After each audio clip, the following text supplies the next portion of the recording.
Hey guys, welcome back to the channel. This is story about what if neglected Naruto Jounin at 12 part 1. Before I start, please do support for more amazing content and comments for part 2. Do consider to subscribe my channel and share my video to your friends and check out the description as well. Let's start the video. The Namikaze line had never had twins before now. Minato had paced the room as he was waiting for news about his wife and children from Tsunade, who had taken the primary role of seeing to their birthing. Minato could still remember what Gamabunta had told him and Jiraiya a few months before Minato even knew they were expecting twins. Flashback. Gifted by the highest of hosts, your child will bring forth the power that has never before seen by mortal eyes. The one loved by the gods and feared by demons shall bear power that may bring about a new age or the end of the world when the time comes for the decision to be made. Only then will the world's fate hang in a balance for the first and last time. The Agama Sannin spoke as Minato and Jiraiya stood before the elder of all Toad's summons. Flashback ends. Since boys were not so rare in his line, Minato instantly thought that perhaps the other twin would be a female. He had decided then and there that his daughter was the one prophesied by the Toads as the gifted by the highest of hosts. Yes, he would still love his son the same, but for the sake of the prophecy, Minato would have to focus on his daughter in order for her to be able to face whatever it was that was foretold to come. Tsunade came out looking like she had fought 1,000 missing Nins and smiled tiredly at Minato, Jiraiya, and Kakashi, who had waited for news. "Minato, you have 2 healthy children, a girl and a boy," she told him and ushered them in. Kushina was asleep and next to her bed was one large baby cot. All men peered to see 2 sleeping children. The baby boy had whisker marks on his cheeks while the baby girl was unblemished. That made Minato's theory even more solid in his mind that it was his baby girl that was the chosen one. Unknown to the Yondaime and the villagers of Kanahigaku no Sato, the Toads were communing with one another in the halls of the Elder Toads in Mt. Mayaboku. Gifted by the highest of hosts, your child will bring forth the power that has never before seen by mortal eyes. The one loved by the gods and feared by demons shall bear power that may bring about a new age or the end of the world when the time comes for the decision to be made. Only then will the world's fate hang in a balance for the first and last time.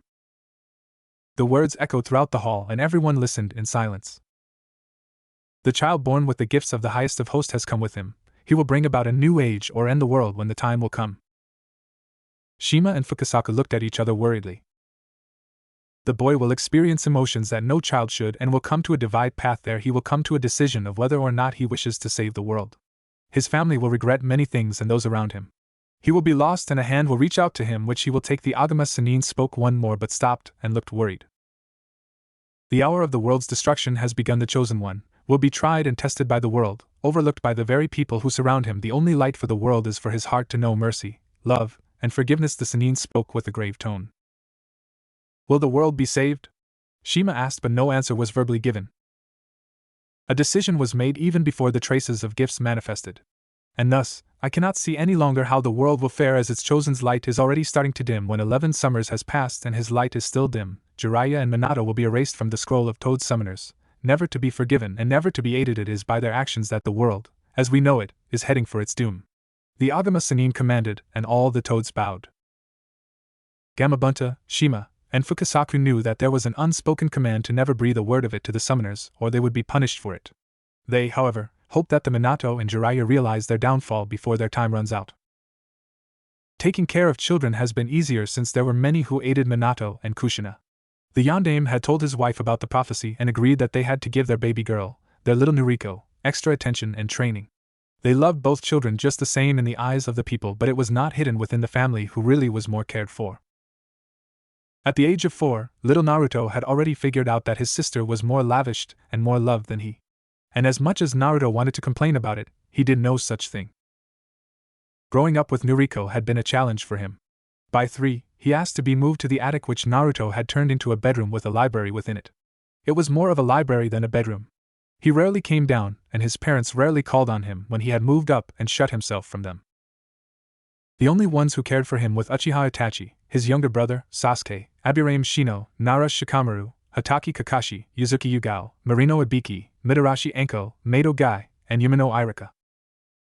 Sasuke didn't like Noriko because she was friends with Yamanaka Ino and Haruno Sakura, and all 3 girls were fangirls.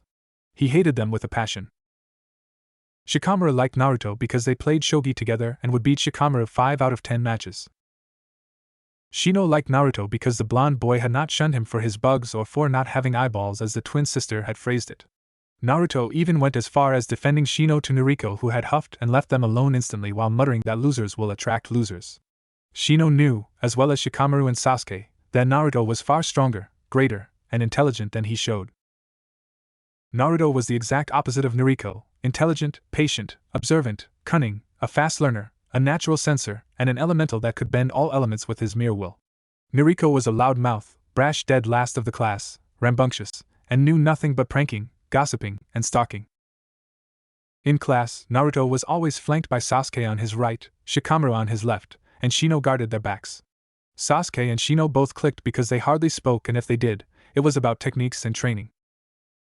Shikamaru was the tactician of the group, lazy but with a high IQ like Naruto. Both played shogi every afternoon, and Naruto would challenge Shikamaru's mind with shogi, beating the other every other game.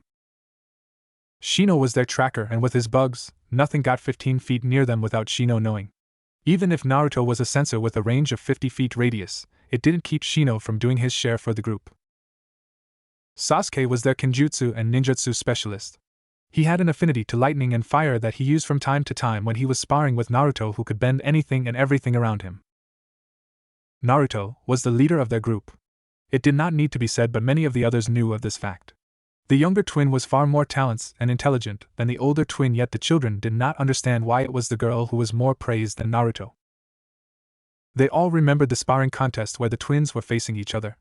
Naruto had simply used taijutsu and slammed Nariko to a tree, cracking the tree with sheer force. Yet the yondaime and his wife fussed over the girl more, telling Naruto softly to be more gentle with his sister. The cold and expressionless look Naruto threw his so-called parents made the children shiver in fright. Since then, they stayed away from Naruto's group and made sure to never side with his sister as well. Not long after the contest, Namikaze Nariko had teamed up with Yamanaka Ino, Harino Sakura, and shockingly, Inuzuka Kiba. The rest of the class knew why the Inuzuka hated Naruto. It was simple: Naruto was also everything Kiba was not. Kiba was just like Nariko, so it did not surprise them long and brushed it off as nothing of importance. Two classes had then clashed one day in the playground, and Hyuga Niji ended up crucified to a nearby tree when he decided to challenge Naruto to a spar. The teachers who watched were scared for the Hyuga when they saw the Namikaze boy's eyes turn freezing cold as he stood up. The match was one-sided and didn't even last 5 minutes. The Hyuga was taken to the hospital instantly as Naruto somehow used a Hyuga paralyzing technique on Niji before crucifying him. The next week when Niji got out, he was seen with Naruto's group and has stuck to them like glue. Niji was another challenger that Naruto and Shikamaru welcomed when it came to shogi, Sasuke when it came to trainings, and Shino when it came to history and theoretical thinking and deducing. On the twins' 7th birthday, the couple had taken Nariko out to celebrate, completely forgetting Naruto, who watched them from his window as they left the mansion gates. He narrowed his eyes and went to his father's study, making sure to keep his chakra to a 0 to leave no traces of him being there. He knew where his father kept the forbidden scroll, and he made a copy of its contents before retreating back to his domain, only to find Uchiha Itachi, Marino Ibiki, Mitarashi Anko, and Hatake Kakashi waiting for him. Happy birthday, Naruto. Guy hasn't returned from his mission, but he already gave me his gift for you just in case he didn't make it back in time. And Irika is in town too. He's in charge of some booth that was set up by the academy officials. He sends his gift along as well. Kakashi greeted with his cheerful tone. Happy birthday, Gaki. Yugao-chan is on patrol right now, but she sends her greetings and her gift. Anko beamed at the blonde child, showing the 2 wrapped gifts that was from her and Yugao. Happy birthday, Naruto-kun. Ibiki spoke as well. Happy birthday, Ruto-kun. Sasuke wanted to come, but mother made him come with her to town. Shino-kun and Shikamaru-kun are in town as well. And Niji-kun is guarding Hyuga Hinata as the Hyuga clan roamed the village. They all asked us to give you their gifts, and that they will see you tomorrow in school. Itachi explained as he placed the wrapped gifts on the table in Naruto's library/room. Kakashi brought cake, Anko brought 3 bottles of apple juice that Naruto loved, and Ibiki brought a bag of Naruto's favorite candy from Tsukigakure. The celebrant gave them a rare smile that they had seen only a handful of times ever since they had known the child. Naruto just never really smiled at all. And even if the others couldn't be there, he knew they wished they were, and that was enough for Naruto. They made him blow the candles, and they ate a few pieces before they had to return for their evening patrol duty. Naruto thanked them and gave them a rare hug for their time and presence in his life. It was one of those treasures that both ANBUs and the Tokubetsu Jounin/TNI top interrogators kept close to their hearts. Naruto placed the cake back into its box and went down to the kitchen to place it inside the fridge so it didn't spoil. He returned to his room and began to learn the techniques that he had copied. He was a seal master despite his age. Naruto could rival his father without breaking a sweat, and he himself had already created multiple seals that he used on a daily basis, right under his family's nose. The next day, Naruto entered the kitchen where his family had gathered.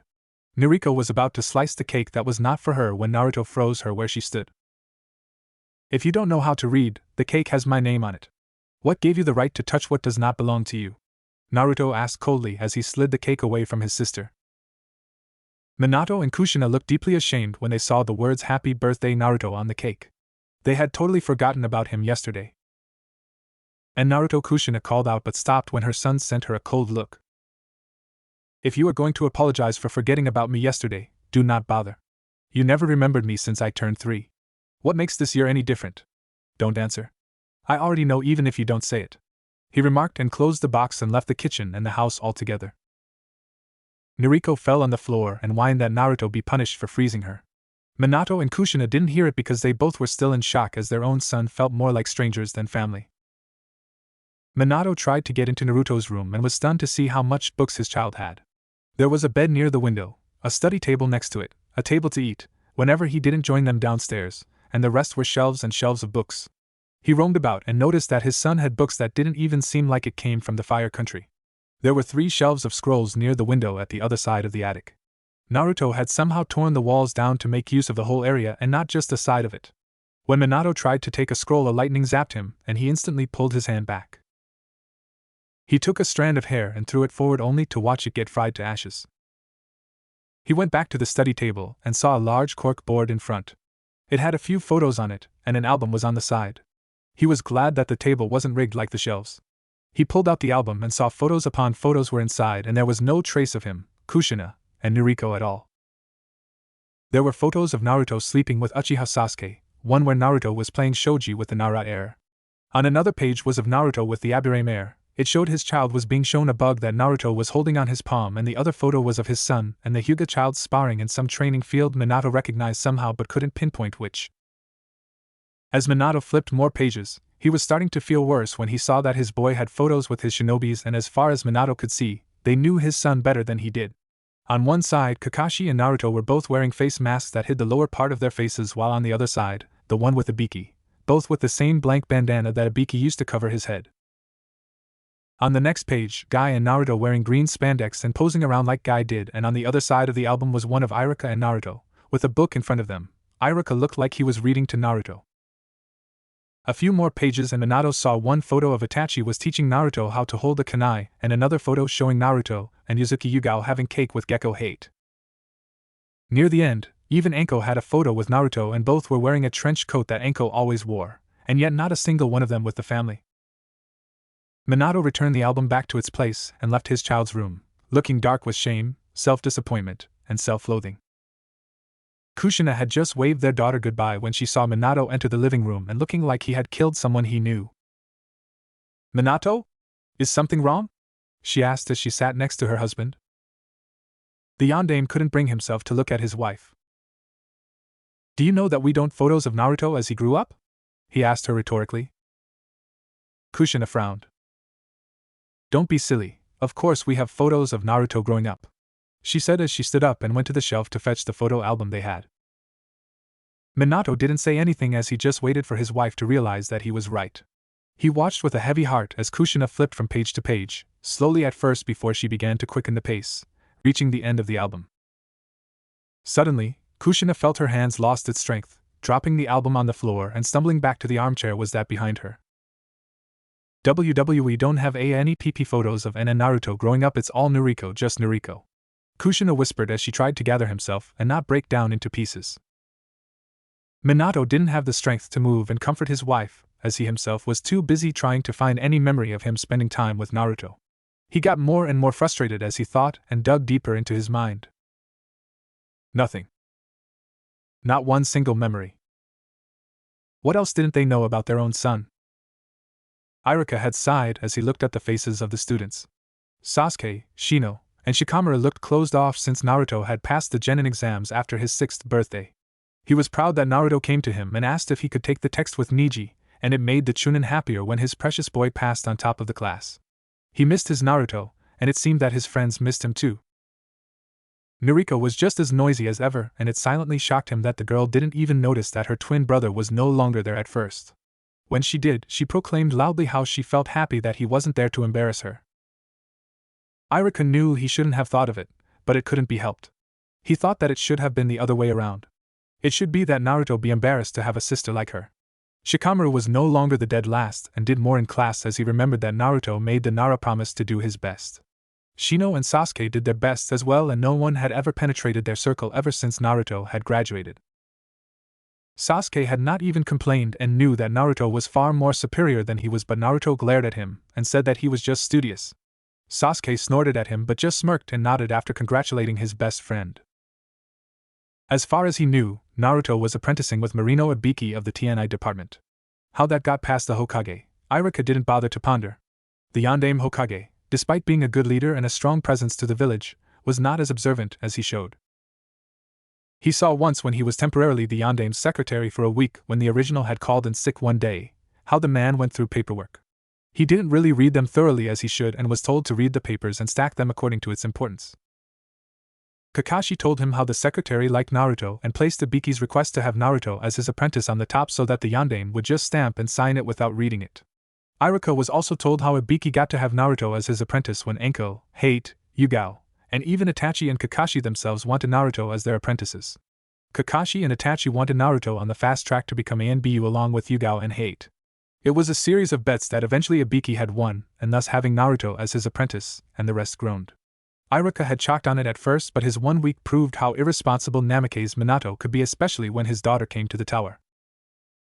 Not a year later, Chigusa slipped again and the Yondaime had approved Ibiki's request of allowing Naruto to take the Chunin exams at Kusugakure. It pained Irika that his family didn't even notice that he wasn't around for nearly 2 whole months. Naruto had passed and 6 months later, Irika himself helped slip the request for Naruto to take the Jounin exams. And again, Naruto had made them all proud to come out as the top contender. All the while, his blood family missing all his accomplishments because they were comforting their daughter who had little to nearly zero ability and talent. Almost 5 years later, Irika had filed the papers of those who passed the academy and was now waiting for the Yondaime to separate them into teams. Sasuke, Shino, and Shikamaru had earned the top 3 spots with Sakura placing 4th. It did not shock Irika when he came by Noriko's name, placing in last yet passing the tests and making genin. He was about to enter the Hokage's office when the Jounins called out to him. "Yo, Irika." Kakashi greeted him, and he smiled back. "Kakashi, team placements again? Are you going to pass this team or fail them again?" He joked, and a few chuckled when Kakashi smirked from under his mask. "It depends on who will be the members of the team, and if they pass my test," he answered. Asuma, Kurenai, Guy, Genma, Hate, Kakashi, and Irika entered the office and the Jounin sat before the Hokage while Irika was standing by the Yondaime, his clipboard ready in hand. "Alright, I have sorted out the students who passed and picked who will be the team sensei will be. Team 10 or the Ino Shikicho team is composed of Yamanaka Ino, Nara Shikamaru, and Akimichi Cho. Asuma, I want you to handle them. If the Nara is as great as his father, he will be a challenge for you." Minato began. Kakashi, Irika, Guy, Genma, and Hate discreetly raised their brows when Shikamaru was mentioned. Of course the boy was going to be greater than his father. They had been there when Naruto made the Nara promise to be greater than Nara Shikaka ever had been. Next, Team 11, Hyuga Niji, Rock Lee, and Aim Mori Tenten. Guy, Rock Lee is a taijutsu specialist such as yourself. Hyuga Niji is a genius as well. The girl is a weapons specialist. I'm sure you'll be able to handle them. Minato addressed the spandex-wearing Jounin. Kakashi instantly gagged Guy, who was about to yell something, and the rest of the people sighed in relief. Moving on, Kurenai, I want you as Team 8's Jounin sensei. You have Hyuga Hinata, Aburame Shino, and Inuzuka Kiba. Minato said, taking note the stiffened expressions his Jounins showed. Is something wrong? Kurenai asked the others, and the Jounins turned to Irika to explain it to her. Kurenai-san, Inuzuka Kiba and Aburame Shino are not on the best of terms. Though Shino will not outright retaliate if Kiba attacked or yell, it has been noted that Kiba had been beaten by Shino time after time during their academy days. You will be playing peacemaker as Hyuga Hinata is right out shy and a wallflower. Irika told her, and the other nodded.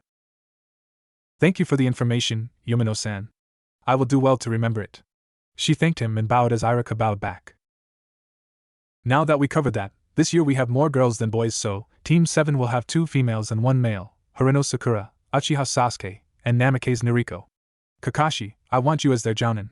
When Sasuke activates his Sharingan, you will be able to help him along with his clan to control it, he said as he thought of Itachi not being able to do it since the young man was off on assignments most of the time. Hate and Ginma were relieved that they didn't have to have teams this time as their own had already moved up to Chunins. Kakashi, Iruka, and Guy, however, looked a bit troubled. What's wrong this time, Kakashi? Asuma spoke up. The group stared at Kakashi, who stared at the yondaime. Uchiha Sasuke will kill you when he finds out that you placed him with Haruno and your stalker of a daughter, Kakashi flat out told the Hokage, who looked shocked. He knew his daughter fancied the younger Uchiha heir, but he didn't know that she was stalker the poor boy. The yondaime pondered for a bit and frowned further. Is something wrong, Hokage-sama? Hate inquired for the whole group. As far as I remember, my son Naruto was in the same class as Nariko, Abirame Shino, Nara Shikamaru, and Uchiha Sasuke. But I did not see his name on the list of those that graduated this year. Yamano-kun, did he fail? Minato asked, and the other, Sans, Kurenai, and Asuma gasped in shock. Of course not, Hokage-sama. The reason why Naruto-kun is not on this list is because he already had graduated long before. He had not been placed into a team because he was taken as an apprentice immediately, Iruka informed the man, pride in his tone. However, Minato was shocked as he was listening. Naruto had graduated already? When? Who had requested him as an apprentice? And why did he not notice? When did Naruto graduate, Yumino-kun? Minato inquired. He graduated just after he turned 6, Hokage-sama. Then Marino Ibiki had requested him as an apprentice. Not a year later, he moved up to Chunin as he had been the only one who had remained during the Kyuzugaku Chunin exams. And 6 months later, he had moved up again and is now a Jounin, Iruka said, successfully killing the smirk, and appeared off as neutral and expressionless. Kakashi, Guy, Genma, and Hate on the other hand were all smiles. What? You mean to say that my son has been a Jounin for nearly 5 years and I am just hearing this now? Minato said as he broke out from his shock and disbelief. That can't be right, Hokage-sama. You yourself had approved of them, signed them, and all files had your stamp on it. It must have been during Chigusa-san's time when this all had happened, since I was still a teacher's aide when Naruto had graduated the academy, Iruka said, mentally apologizing to Chigusa's soul. The woman had died during childbirth and with her child alone. Her husband was a Jounin who died 3 months later during his rounds near the Kirigikyo border. The Jounins watched as their yondaime Hokage tried to catch his breath. Namake's Naruto, his son, was just about to turn 11 in 3 months. And yet he was already a Jounin? How could he have missed it? There must have been some mistake. Yumino-kun, give me the files of Namake's Naruto, please, he said calmly, and the Chunin left instantly. He shishined to the archives, grabbed the file, and returned to the office not 3 minutes later. Minato saw for himself the list of achievements his son had: 12 D ranks, 15 C ranks, 27 A ranks, and 10 S ranks. He shuffled through the file and saw Chunin exam report stating his son being the only one remaining, thus passing the test hands down. On another paper, the Jounin exams and the report that Naruto had excelled the exams and was the only one left like his Chunin exam. He dropped the papers on the table and looked total floored. Tenzo, bring Marino Ibiki and Namake's Naruto here immediately, Minato commanded after what seemed like forever. The Jounins shifted, yet Iruka remained passive. He was cackling mentally as he had been there to support Naruto when he came home from the exams. He had been there when Naruto struggled to study and learn ninja techniques and elemental control. Iruka had been there when Naruto broke down after his first C-rank mission where he had killed a bandit who attacked them. He, along with Enko, Ibiki, Kakashi, Yugao, Hate, Guy, and Itachi, they'd been there for Naruto. Even Sasuke, Shino, and Shikamaru had comforted the blonde when he had broken down the second time after his first S-rank mission that almost killed him. 10 minutes later, a knock on the door broke the silence of the office. Come in. Minato spoke out, and his eyes widened in shock when his son, who now had the same hair length as himself, came in wearing a Jounin vest, and his Hittite held his blonde hair back from his face that was half covered with a mask like Kakashi. However, what caught his attention most was his son's freezing cold eyes. You called for us, Hokage-sama? Ibiki inquired as he stood next to Naruto. Ibiki, you requested for Naruto's apprenticeship, his pass for the Chunin exam, and Jounin exams, yes? Minato asked him back. Hi, Hokage-sama. I filed them all through all the channels and got them approved by you 3 days after. Is something wrong? Ibiki inquired once more. It was no secret to them that the Yondaime overlooked Naruto. And now that this revelation had surfaced, the man was either in denial, going to yell for not being told, even if the files had his stamp and signature, or declare that Naruto was not fit for his rank. If that happened, Ibiki would resign as a shinobi immediately. Minato turned from the man to his son, who stared at him with cold and expressionless eyes, making Minato shiver inside. Naruto, how come you never told us about you making Jounin? Let alone passing the Genin exams and the Chunin exams? Minato asked with a pained expression. With all due respect, Hokage-sama, I did not see the need to tell you, as you have approved of the requests. Surely you had read through them before signing them and placing your stamp on it as final approval. Naruto asked with the same cold voice, and Minato knew that his son had more to say but didn't for some reason. May I inquire why you did not proceed to request to join the NBU? I would have had done such if the TNI department were not short on staff. With Ibiki-san and Anko-san alone, they have very little shinobis to work the department. Naruto answered once more, and Minato sighed. Everyone except Naruto are dismissed. Team and Jounin placements are done. Minato commanded, and the other filed out. Kakashi, Hate, Guy, Genma, Ibiki, and Irika patted Naruto's head before leaving. When the door was closed, Minato sealed the room into silence. Naruto, why didn't? Minato began, but Naruto cut him off. I tell you? For what reason should I, when you never showed any interest with whatever I did? You actually had your chance after my 6th birthday. I know you went to the attic and saw the photo album on my study table.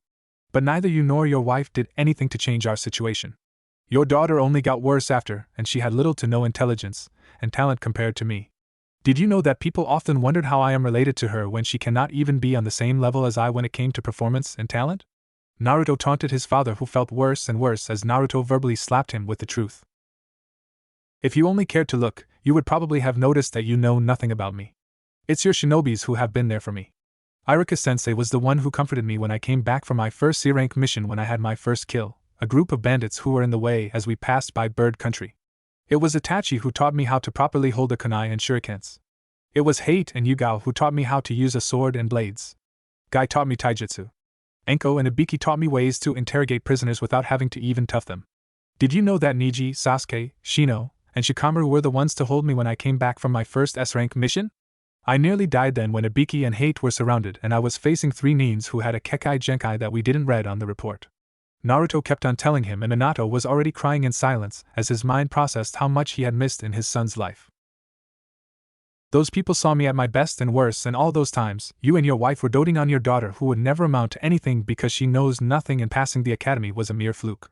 She's the dead last of her batch while I topped mine. Naruto pointed one more time and took a deep breath. If there isn't anything else, I will return to my duty now, Hokage-sama. Naruto said and narrowed his eyes.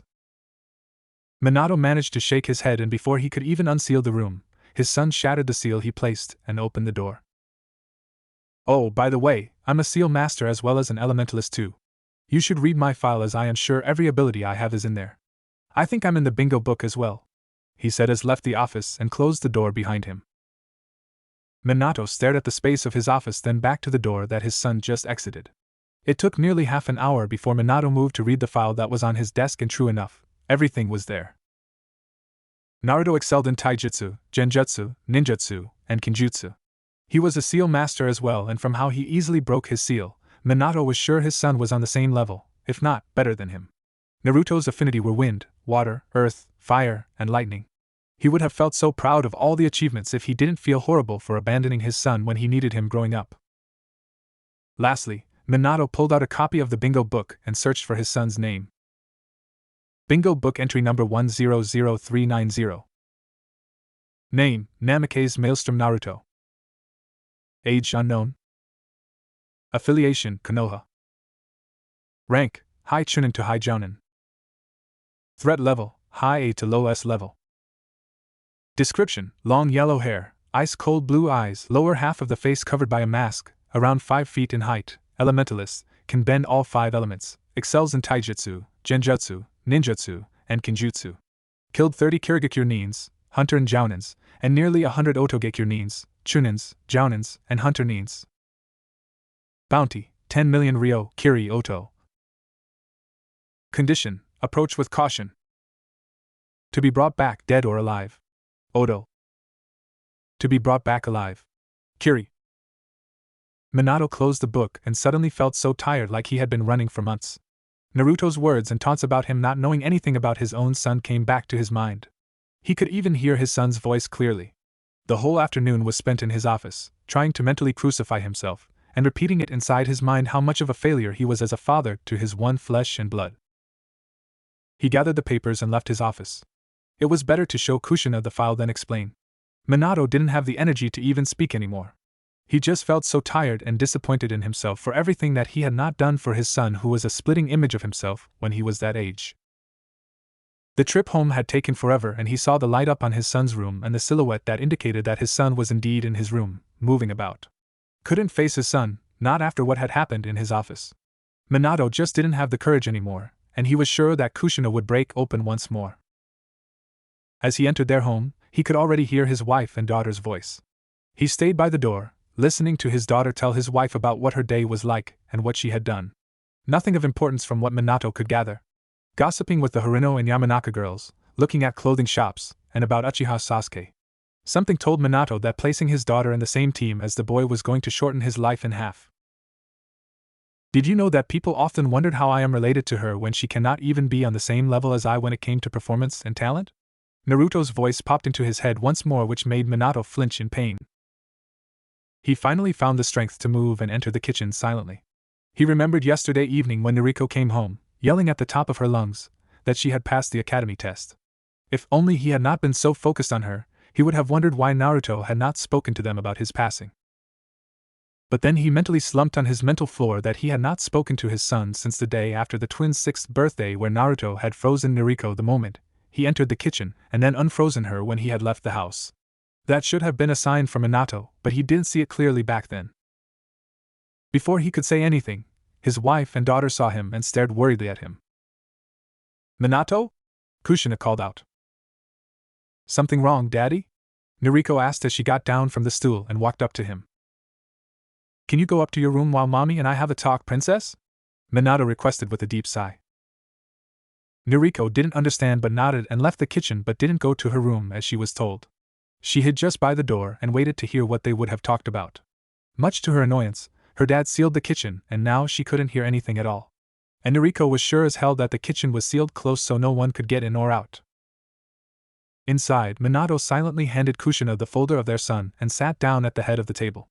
He waited for her reaction and just sat there as Kushina, once again, broke into shock, disbelief, and tears. He was contemplating how much they had missed while their son had grown up. They weren't there to congratulate him for passing the academy. They weren't there when he passed the Chunin and Jounin exams. They weren't there to praise him for his abilities and skills. They weren't there to comfort him after his first kill on duty. They weren't there to comfort him when he nearly died in the line of duty.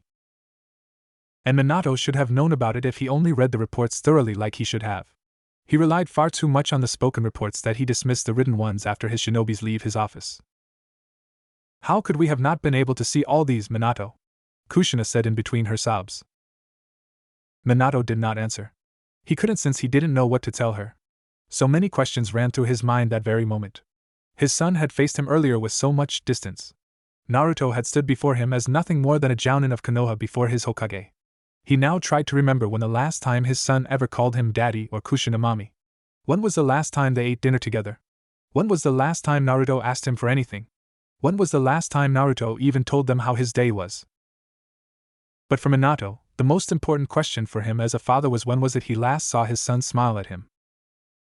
"Minato, is there a way to fix this?" Our son Kushina was cut off, and Minato brought out of his thoughts when a presence entered the kitchen without the ceiling breaking. "You lost your son 5 years ago. I am here to simply inform you that I am moving out of this house. I have finished packing my books and will be leaving now," Naruto told them coldly and turned to leave. Minato broke the seal and followed his son out with Kushina right behind him. He saw his daughter gaping as she stared at her twin brother, who was wearing his Jounin vest and his Hitite and had a box with him. "Naruto, please don't leave. Give us a chance to fix whatever we need to," Kushina pleaded as he held on to her son's arm, stopping him from leaving. Naruto turned to look at her dead in the eyes. "You don't even know what you need to fix. Besides, I already said you lost your son 5 years ago. There is nothing left for you to fix. Why don't you just dote on your daughter like you've been doing all these years? If you want, I'll even request for my name to be changed. That way, officially, you will no longer have a son. You never did remember you had one, this will just make it official. Naruto told her with a smirk that made even Minato shiver. Kushina was crying as Naruto pulled his arm away from her. Minato was beating his brain to say something. His 10-year-old son was moving out. Jounin Namikaze Naruto. As your Yandame Hokage, I command you to stop. Minato yelled, which made Naruto turn and glare at him. You dare stoop so low as to use your position to stop me? Well, I shouldn't be surprised since that's the only thing you are to me. You are my Hokage and nothing more. He taunted Minato, who looked ashamed now. Naruto turned to face the man, totally ignoring Kushina, who was crying by his side. As you command, Yandame-sama, what can I do for you? Naruto inquired as he placed down his box and fell on one knee as the Anbu, Jounin, and Chunins did. Minato was trying his best not to shatter as he stared his son, who was now on bended knee. Naruto was right. Minato was nothing more than his Hokage. Stay. I command you to stay. That is an order, Minato said as he swallowed hard, nothing knowing what else he was left to do. Naruto stayed still for a while, then spoke with the coldest tone Minato had ever heard his whole life. As your will, Yandame Hokage-sama. Naruto stood up, grabbed his box and returned to the attic that was once more his room, leaving a speechless Nariko, a crying Kushina, and a tired Minato on his wake. That evening was spent in silence. Minato ordered Naruto to have dinner with them. His son came down with his vest and his hatayate on his head, and his mask still up. Now that he faced his son, he wondered when his son started to wear the mask like Kakashi. Kushina wanted to make all of Naruto's favorites, but when she got to the kitchen, she realized that she didn't know what her son's favorites were. Thinking further, she also came to be slapped by reality that she didn't even know anything about her son. What was his favorite color? Did he like any particular sweet?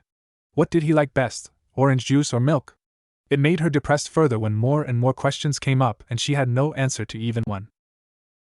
Nariko had not said anything. She had watched her brother attempt to leave the house but was stopped by their dad, who commanded him to stay. What was happening? And what was in that file that had been on the floor before her daddy gathered them up? She couldn't see anything or even manage to read one page. And why was Naruto wearing a Jounin vest and a hatayate? She had thought he had dropped out of school when he had stopped attending class after their 6th birthday. But lo and behold, he was wearing a damn Jounin vest. When they were called for dinner, Nariko heard her daddy order her brother to have dinner with them, and he came down wearing his vest, his hatayate, and a mask. Since when did he wear one? When they all had sat down, the dining room was filled with tension, but to Nariko, her brother looked detached. Let's eat, Minato said softly, breaking the silence of the room. Naruto, would you like to try the fish curry? Kushina asked. I'm allergic to seafood, was his answer, and Kushina gasped. Oh. I am so sorry, Naruto. I didn't know. How about the chicken roll then? She said, trying not to cry once more while passing the plate to her son, who silent accepted it. Minato swallowed hard. He couldn't eat seafood as well since he would bloat up and redden. So, his son was allergic like him. He inwardly smiled a little. Nariko was trying not to burst and remained silent as she glanced at her brother, who seemed more of a stranger to her than her twin. Aren't you going to drop the mask? How will you eat? She asked, but got a raised brow in return. Naruto raised his chopsticks and ate as if the mask was not there at all. Nariko's eyes widened in shock. How was her brother doing that? Minato and Kushina were all too familiar with it since Kakashi was just like Naruto. When did you start wearing a mask? Nariko asked again. After my first A rank, where Hunter Neens from Kiri heard of Ibiki-sensei and Anko-sensei's apprentice that just turned Jounin. He answered her, which shocked Nariko. Her brother was indeed a Jounin and had gone to A-rank missions already. Since when were you a Jounin? Nariko was losing her temper. Since I turned 7th. I passed the academy when I was 6. Passed the Chunin exams after I turned 7, then Jounin 6 months later. He answered her, dismissing her rising temper. Minato and Kushina were mentally taking notes of their son's answers. What? How can that be? You dropped out. You stopped going to school. Nariko finally burst.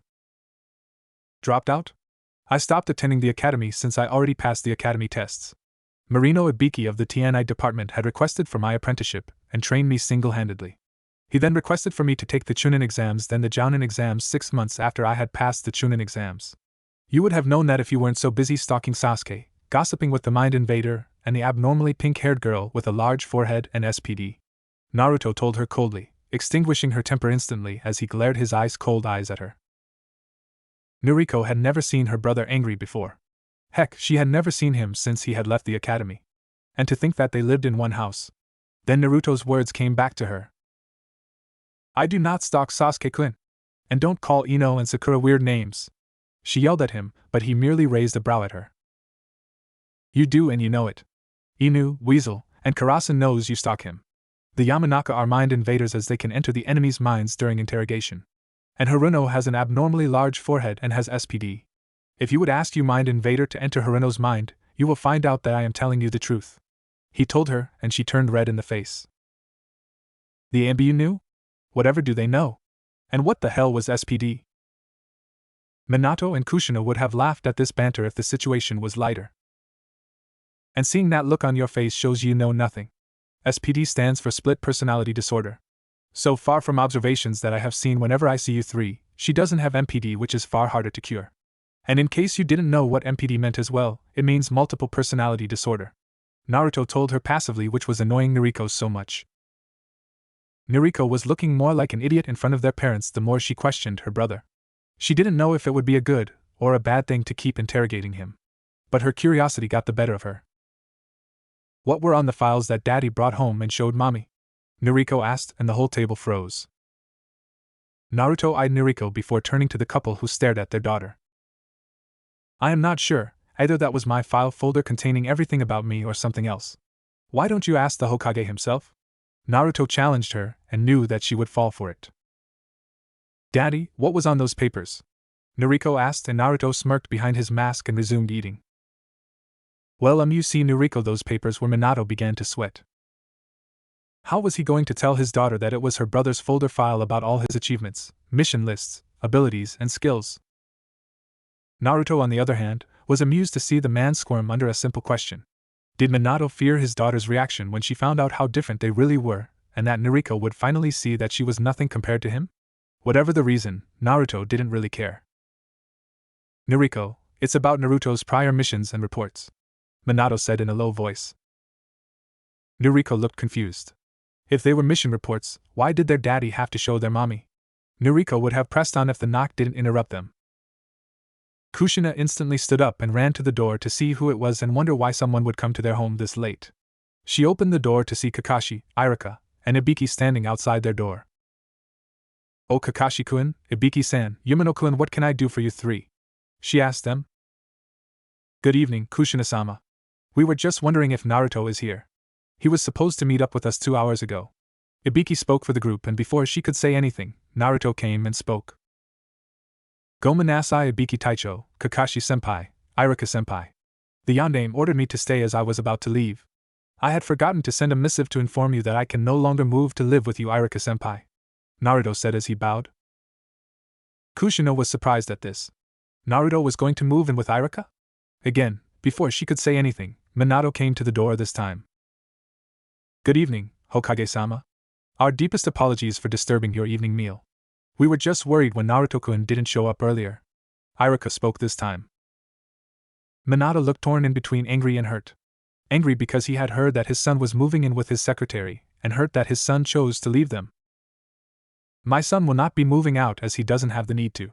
He is still 10 years old as it is. Minato's lame excuse rose up. My apologies, Yondaime-sama. However, may I remind you that I am considered an adult as it is since I am a Jounin and have been for the last 4 years? I could have moved out long ago, and you would not have noticed at all had I not told you earlier. Naruto bluntly pointed out, and Kushina choked and swallowed her sob.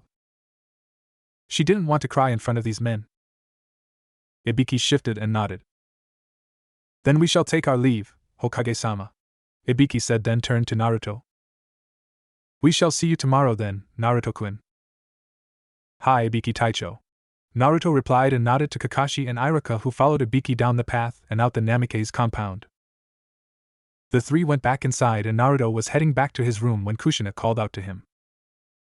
Naruto, would you really have moved out and leave your family if your father had not ordered you to?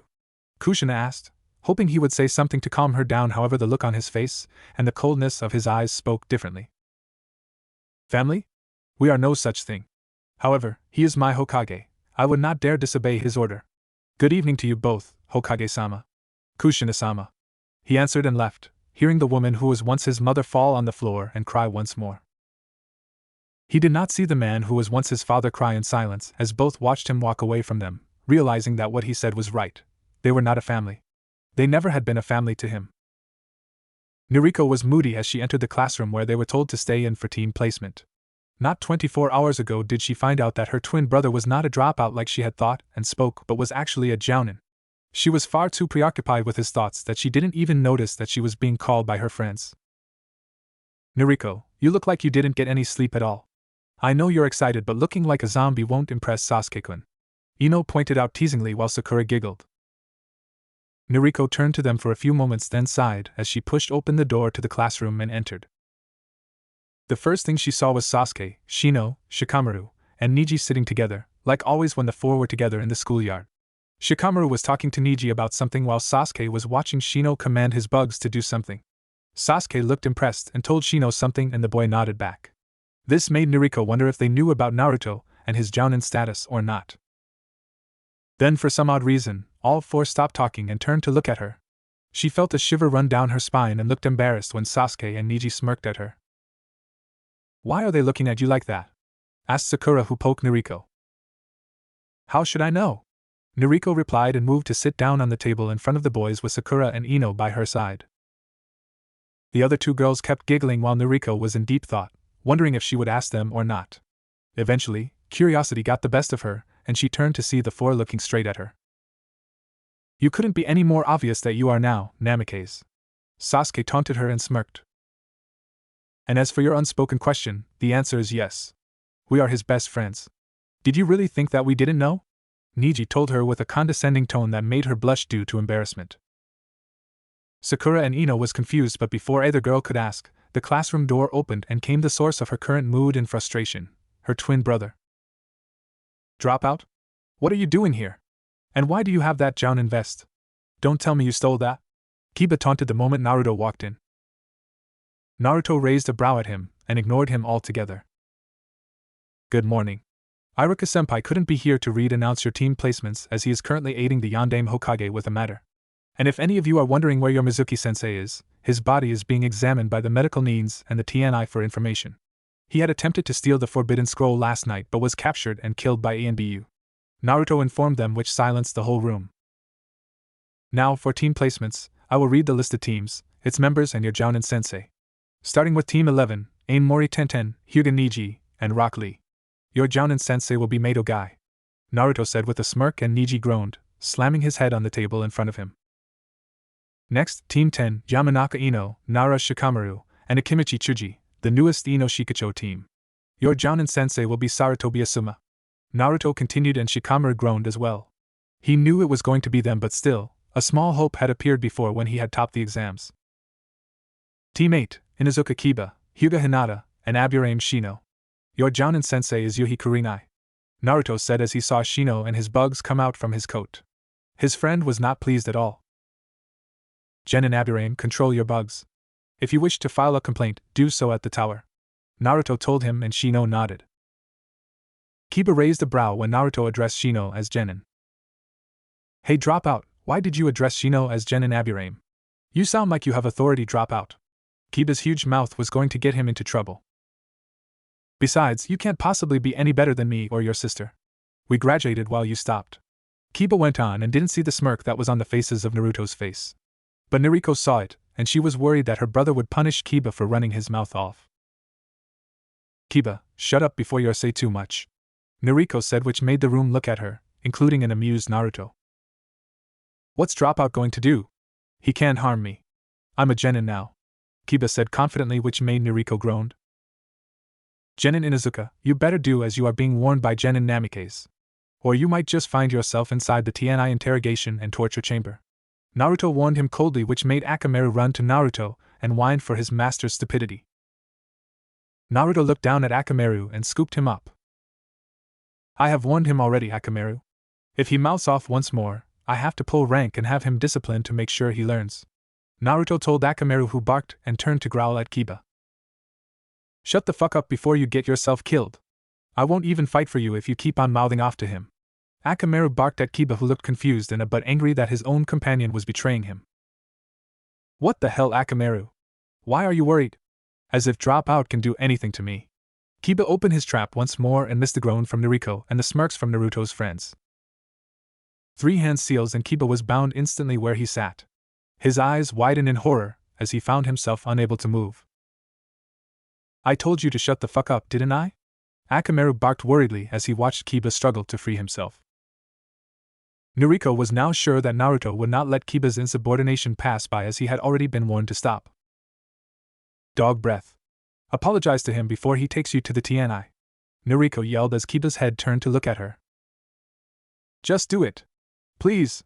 Nariko begged, knowing that if Naruto could have broken their parents, Kiba would not last 5 minutes under him. Why the fuck would I do that? Kiba yelled back angrily. He didn't why Nariko and Akamaru were acting weird, but he didn't like it at all. God damn it, Inuzuka. If you don't want to be permanently. Nariko's rant was cut off when the door opened to reveal Sarutobi Asuma. Oh, Jounin Namikaze, you're still here? Are the team placement done yet, or was I a bit too early? Asuma asked with an embarrassed look. Asuma-senpai, I was about to read the last team when Jounin Inuzuka kept interrupting me, which then escalated to him questioning and insulting my person. I had bound him and was about to proceed when Jounin Namikaze and Akamaru begged for Jounin Inuzuka's release. Then you came in. Naruto told him, which made the older Jounin turn to look, narrow his eyes at the bound boy, whose eyes widened in shock. To Kiba, he was wondering if he had heard wrong. Did the man really address Naruto as Jounin? Was that why Akamaru and Nariko were worried? But before he could speak up, the man was pushed into the room by a female with black hair and red eyes. Good morning, Kurenai-senpai. Here to fetch your team? Naruto inquired, and the woman smiled at him, nodding her answering. Team placement is nearly over. I just have to read the last team and you may take your team then. However, I must stress it out that one of your genin will have to be punished for questioning and insulting my person. I had to pull rank as it would have smeared my reputation if I let it pass. Naruto told her. And who is this genin that had done such, Jounin Namikaze? Kurenai asked coldly as she turned to look at the children before narrowing her eyes on the bound Inuzuka. It was that Inuzuka brat that we were told about, Kurenai. He mouthed off and got bound. Asuma pointed out the boy as he moved to stand behind Naruto, whose eyes were dancing with amusement. Kurenai sighed. They weren't officially a team yet, and her genin was already going to be punished. Jounin Namikaze, will you allow me to punish him myself? I swear that he will not repeat his actions afterwards, she said, which made Kiba's wide eyes widen just a bit more. See? Now you're in trouble. Wait till we get home and your mom finds out, Akamaru said as he sat down and dropped his head. Very well then, Kurenai-senpai. I trust that your genin will not commit the same mistake again, for I will not be as lenient as I am now, he told her, which made Kiba shiver in fright. Thank your gods and deities, genin Inuzuka. Had your jounin not stepped up for you, I would have dealt your punishment myself, Naruto said as he turned back to face the rest of the class. And lastly, Team 7 Naruto smirked, which made the rest of his friends wonder.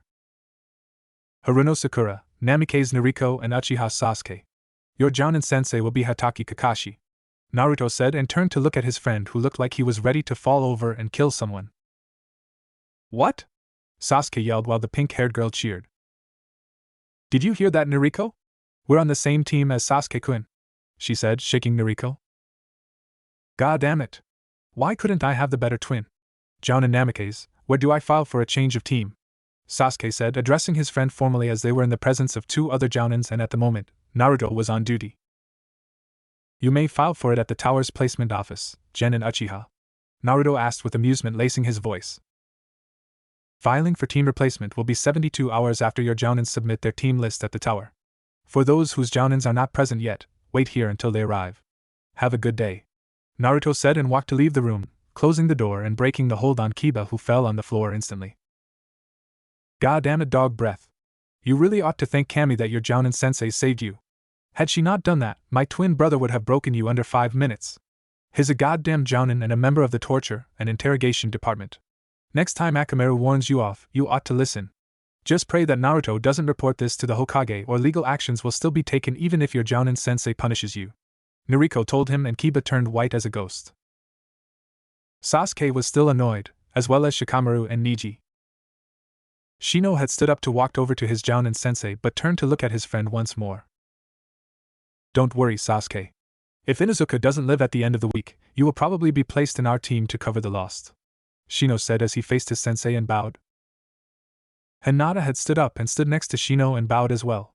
Akamaru whined at Hinata's feet, and she scooped the puppy into his arms as the little dog knew that Kiba will be punished by the lady for sure. Follow me, was all Kurenai said as she grabbed Kiba's jacket and opening the door to leave the classroom.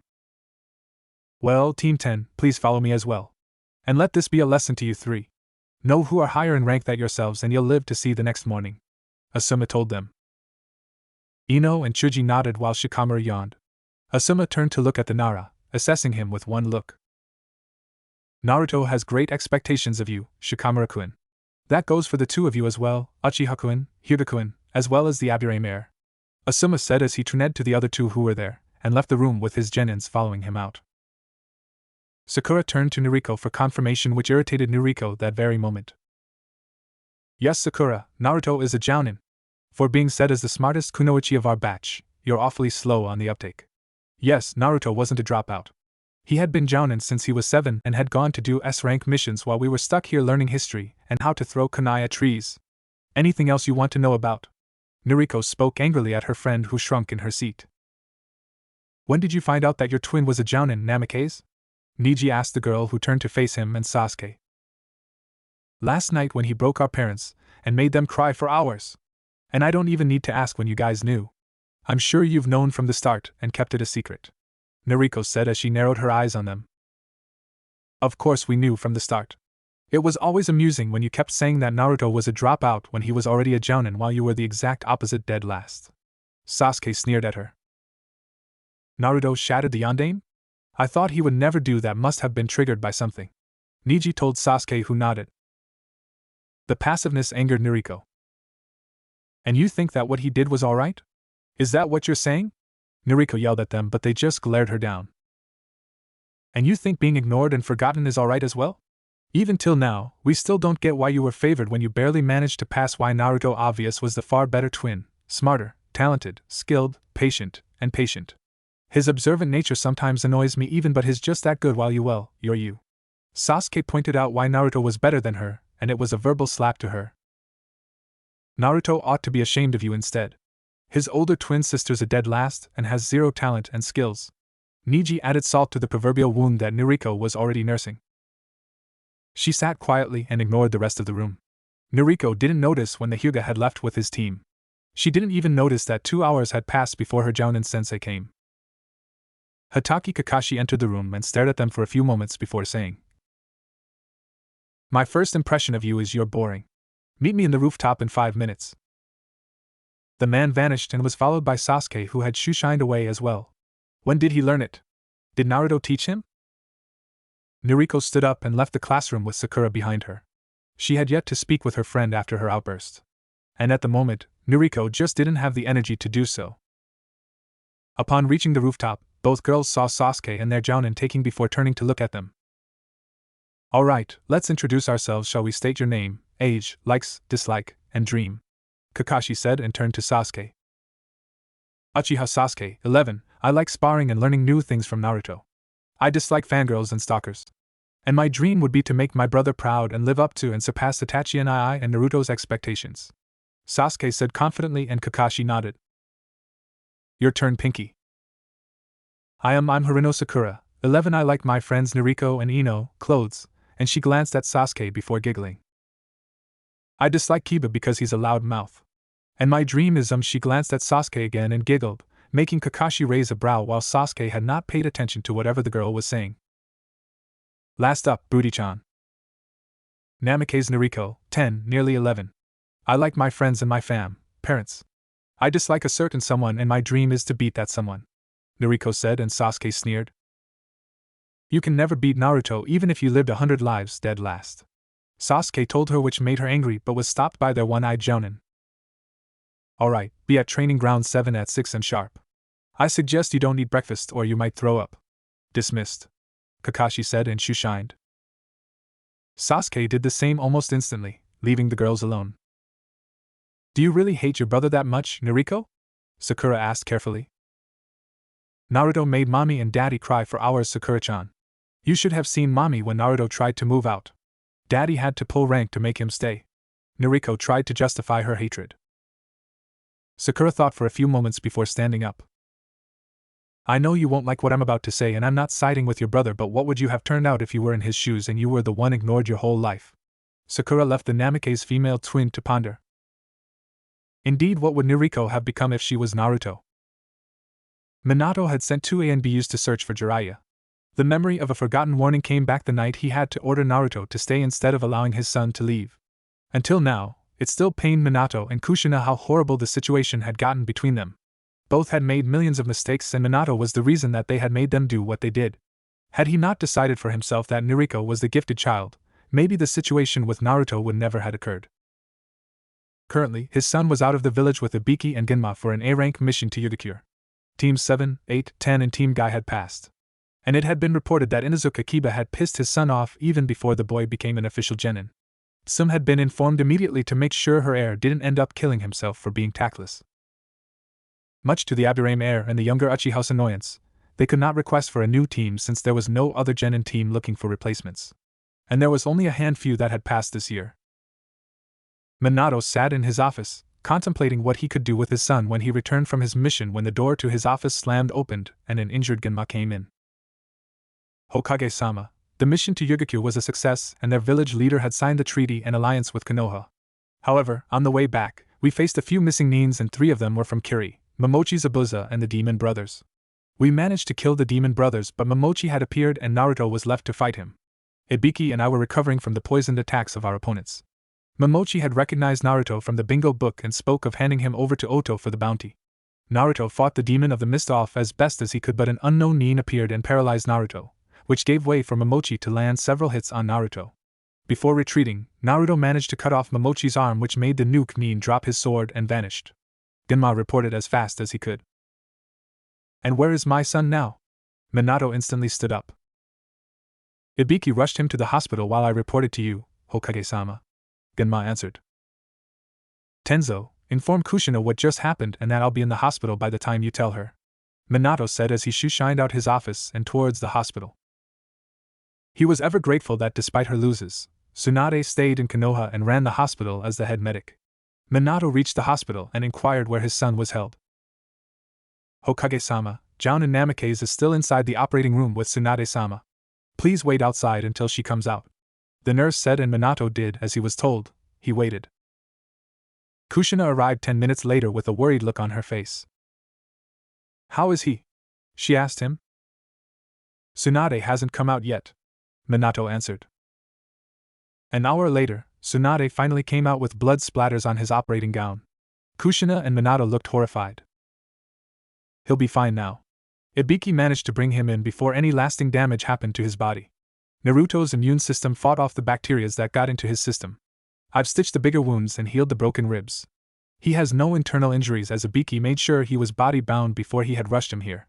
Naruto will need bed rest for at least 3 weeks and no heavy exercise until I say so. Tsunade told them seriously.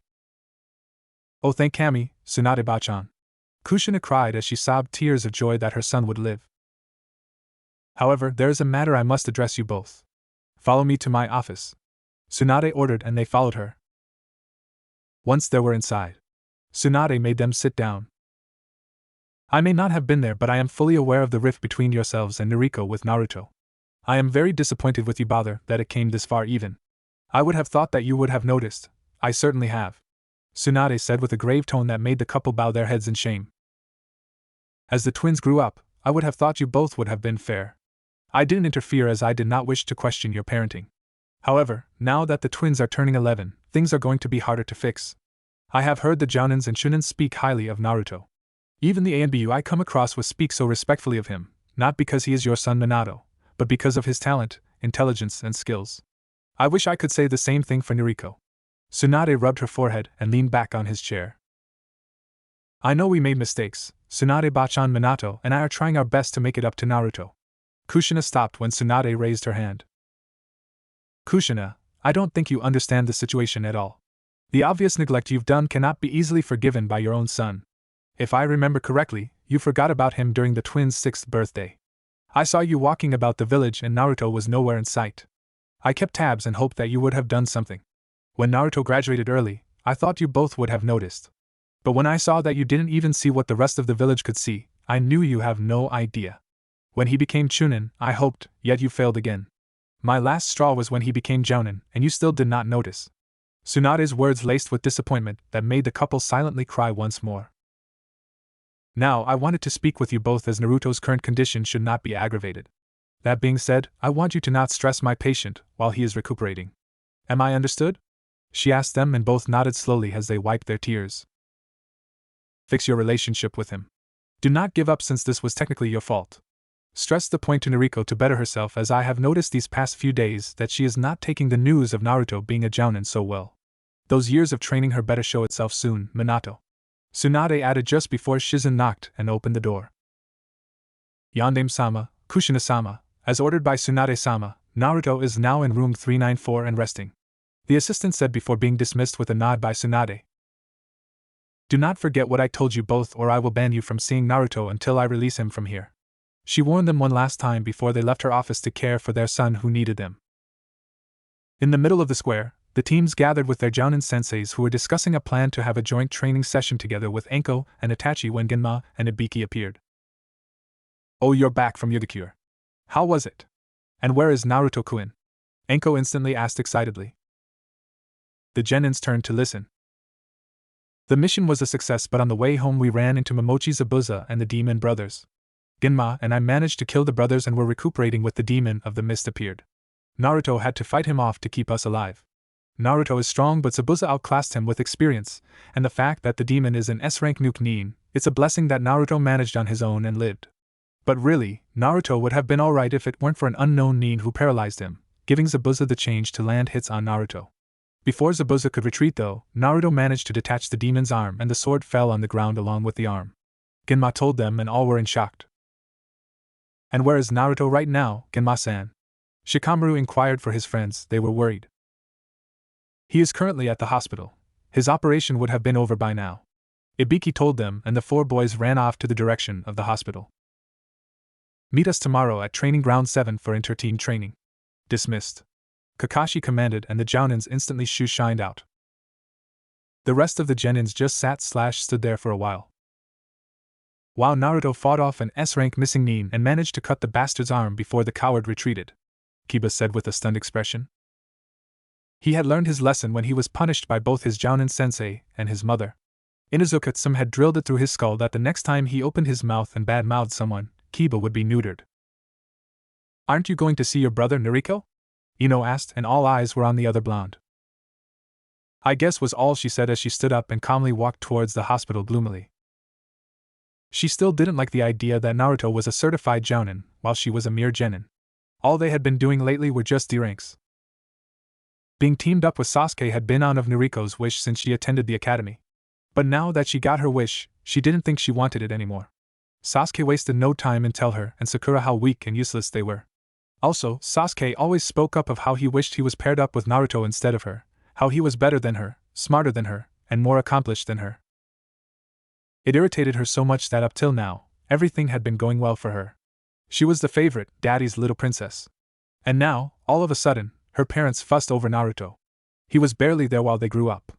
He was always in his room she thought he was since she never really saw him at home. He rarely joined them for dinner as it was. Now, her mommy avoided seafood recipes because Naruto was allergic to them, never mind her daddy who couldn't eat seafood as well. Most of the meals were chicken, pork, beef, and vegetables. Naruto hated ramen so that was out of the menu as well. Nariko sighed as she arrived at the hospital and was told by the nurse, before she even asked, where her parents and brother were. As she turned to walk away, she couldn't help but hear the whispers of the people around her. Did you hear? The eldest finally found out, said one of the gossipers. Oh? And I'm sure she made a big fuss about it. I still wonder how Naruto-sama is being related to her.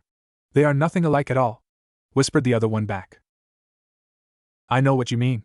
I heard from the academy teachers that when Naruto-sama had stopped coming to school because he already graduated, she was bragging about how it was good so that he wouldn't embarrass her in public. Another voice joined in and Nariko fisted her hand as she tried not to listen. The nerve. It ought to be the other way around. It is as clear as day who is the better one. Naruto-sama is more talented, more intelligent, more patient, and is definitely more of a delight to work with than she will ever be," said one other. Nariko walked faster, trying to get away from them to not yell back and say something that would get her in trouble. From what happened to Kiba, Nariko wasn't that dumb to make a mess of her own. She reached the floor and saw her brother's friends waiting outside with the Jounins and a few Chunins she wasn't sure she had ever met before. Which made her mentally ask, how many people did Naruto knew? He had never been the friendly kind of guy, even to her.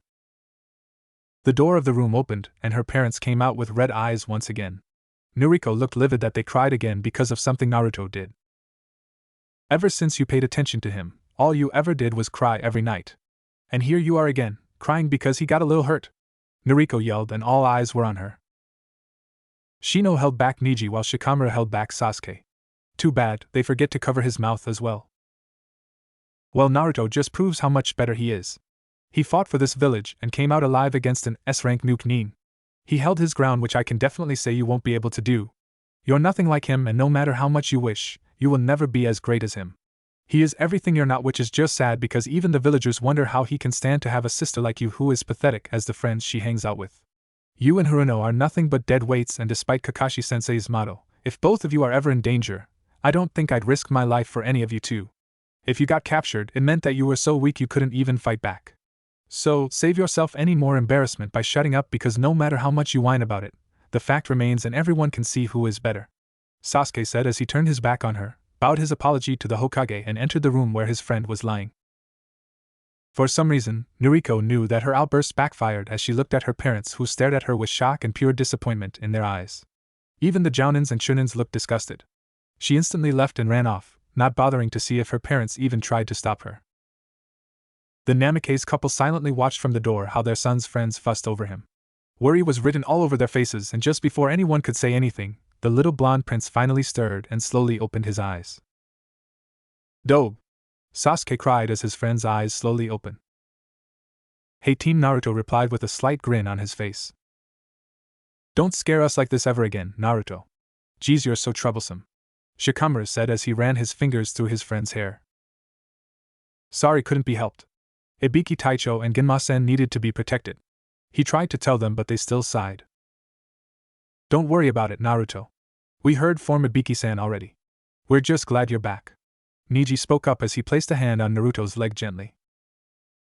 A few more minutes, the Jounins and Chunins joined in and told Naruto how glad they were of him, and how proud they were that he protected his team even if it meant laying down his life on the line.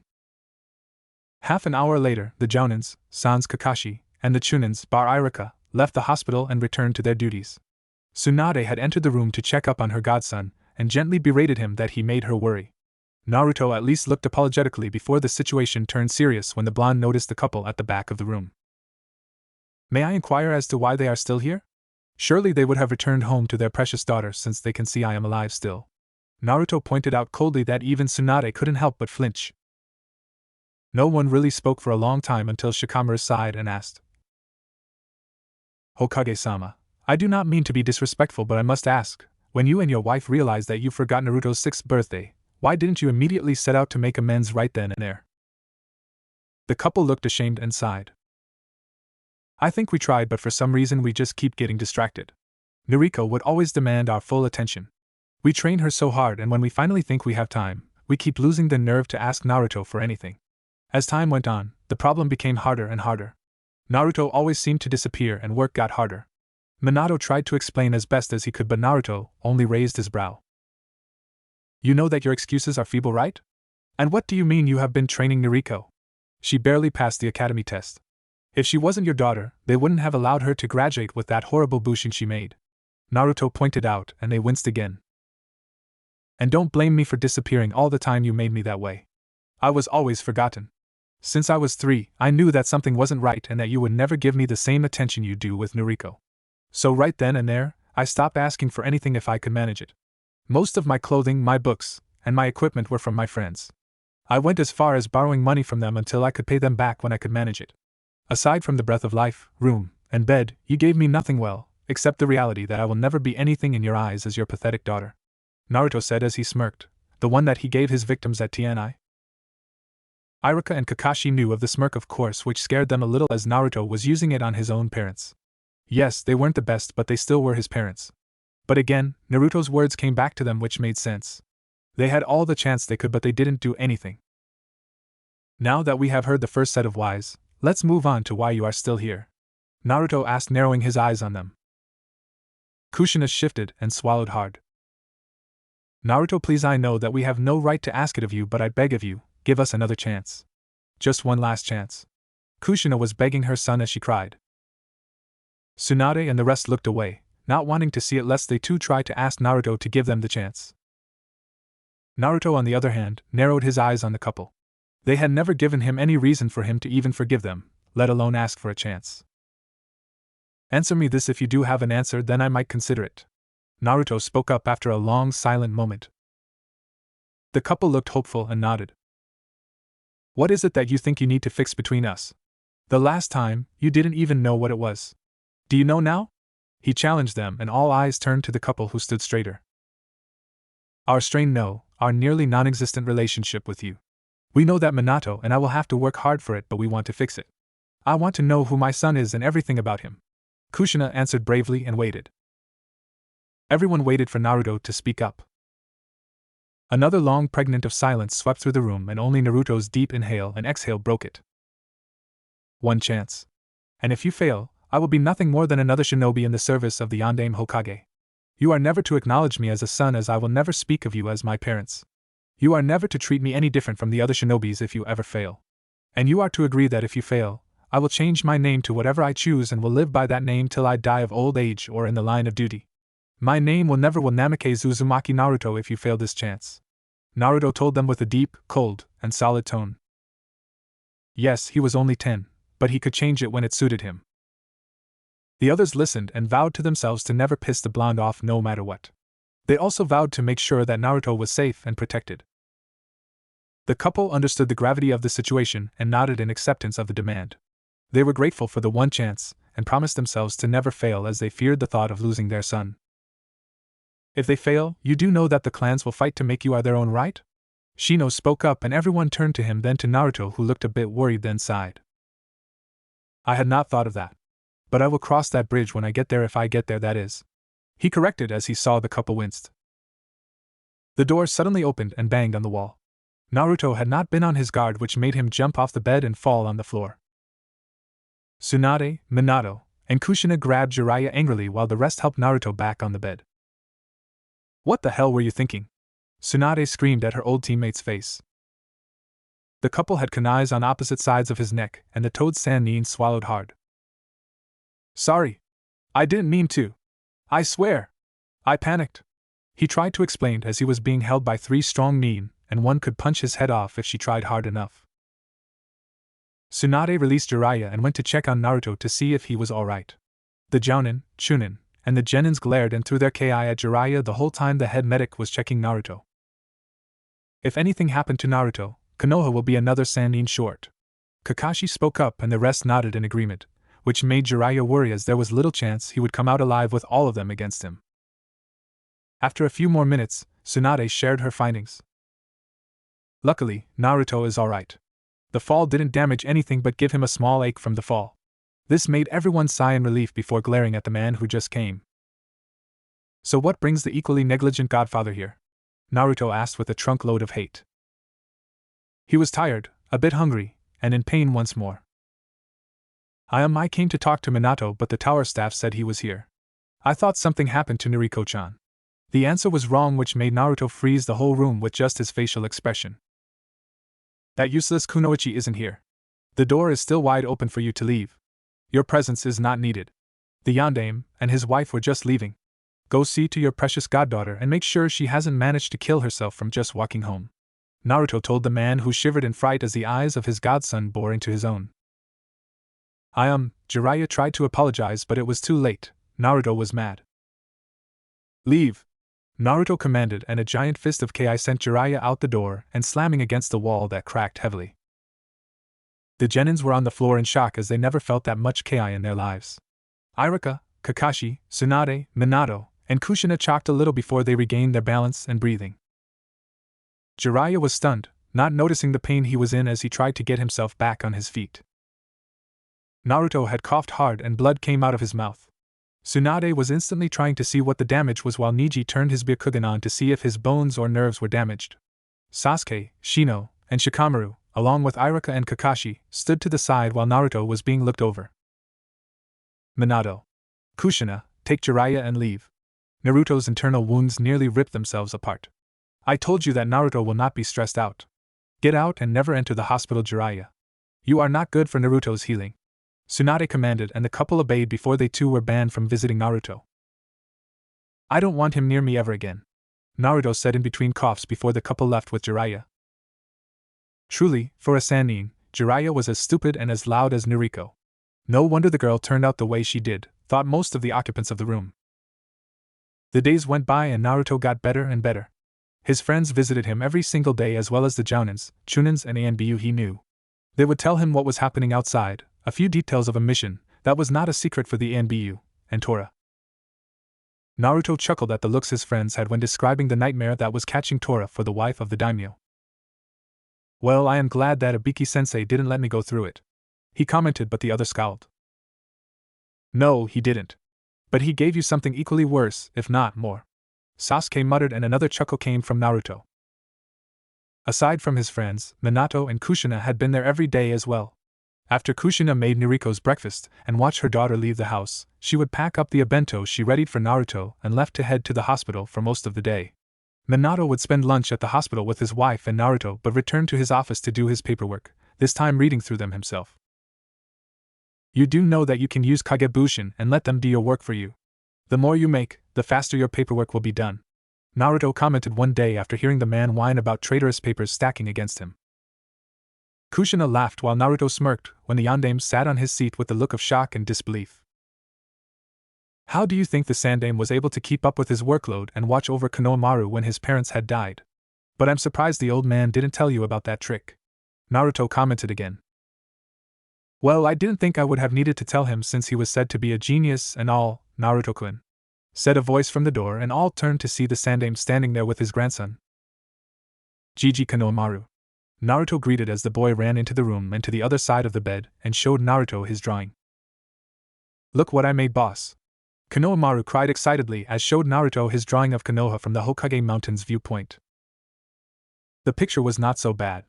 A bit crude, but it was better than most of Konohamaru's age group could make. Wow, you're getting better and better, Ko. Keep it up, and before you reach graduate from the academy you'll be a master of painting, Naruto praised the boy, who blushed and nodded.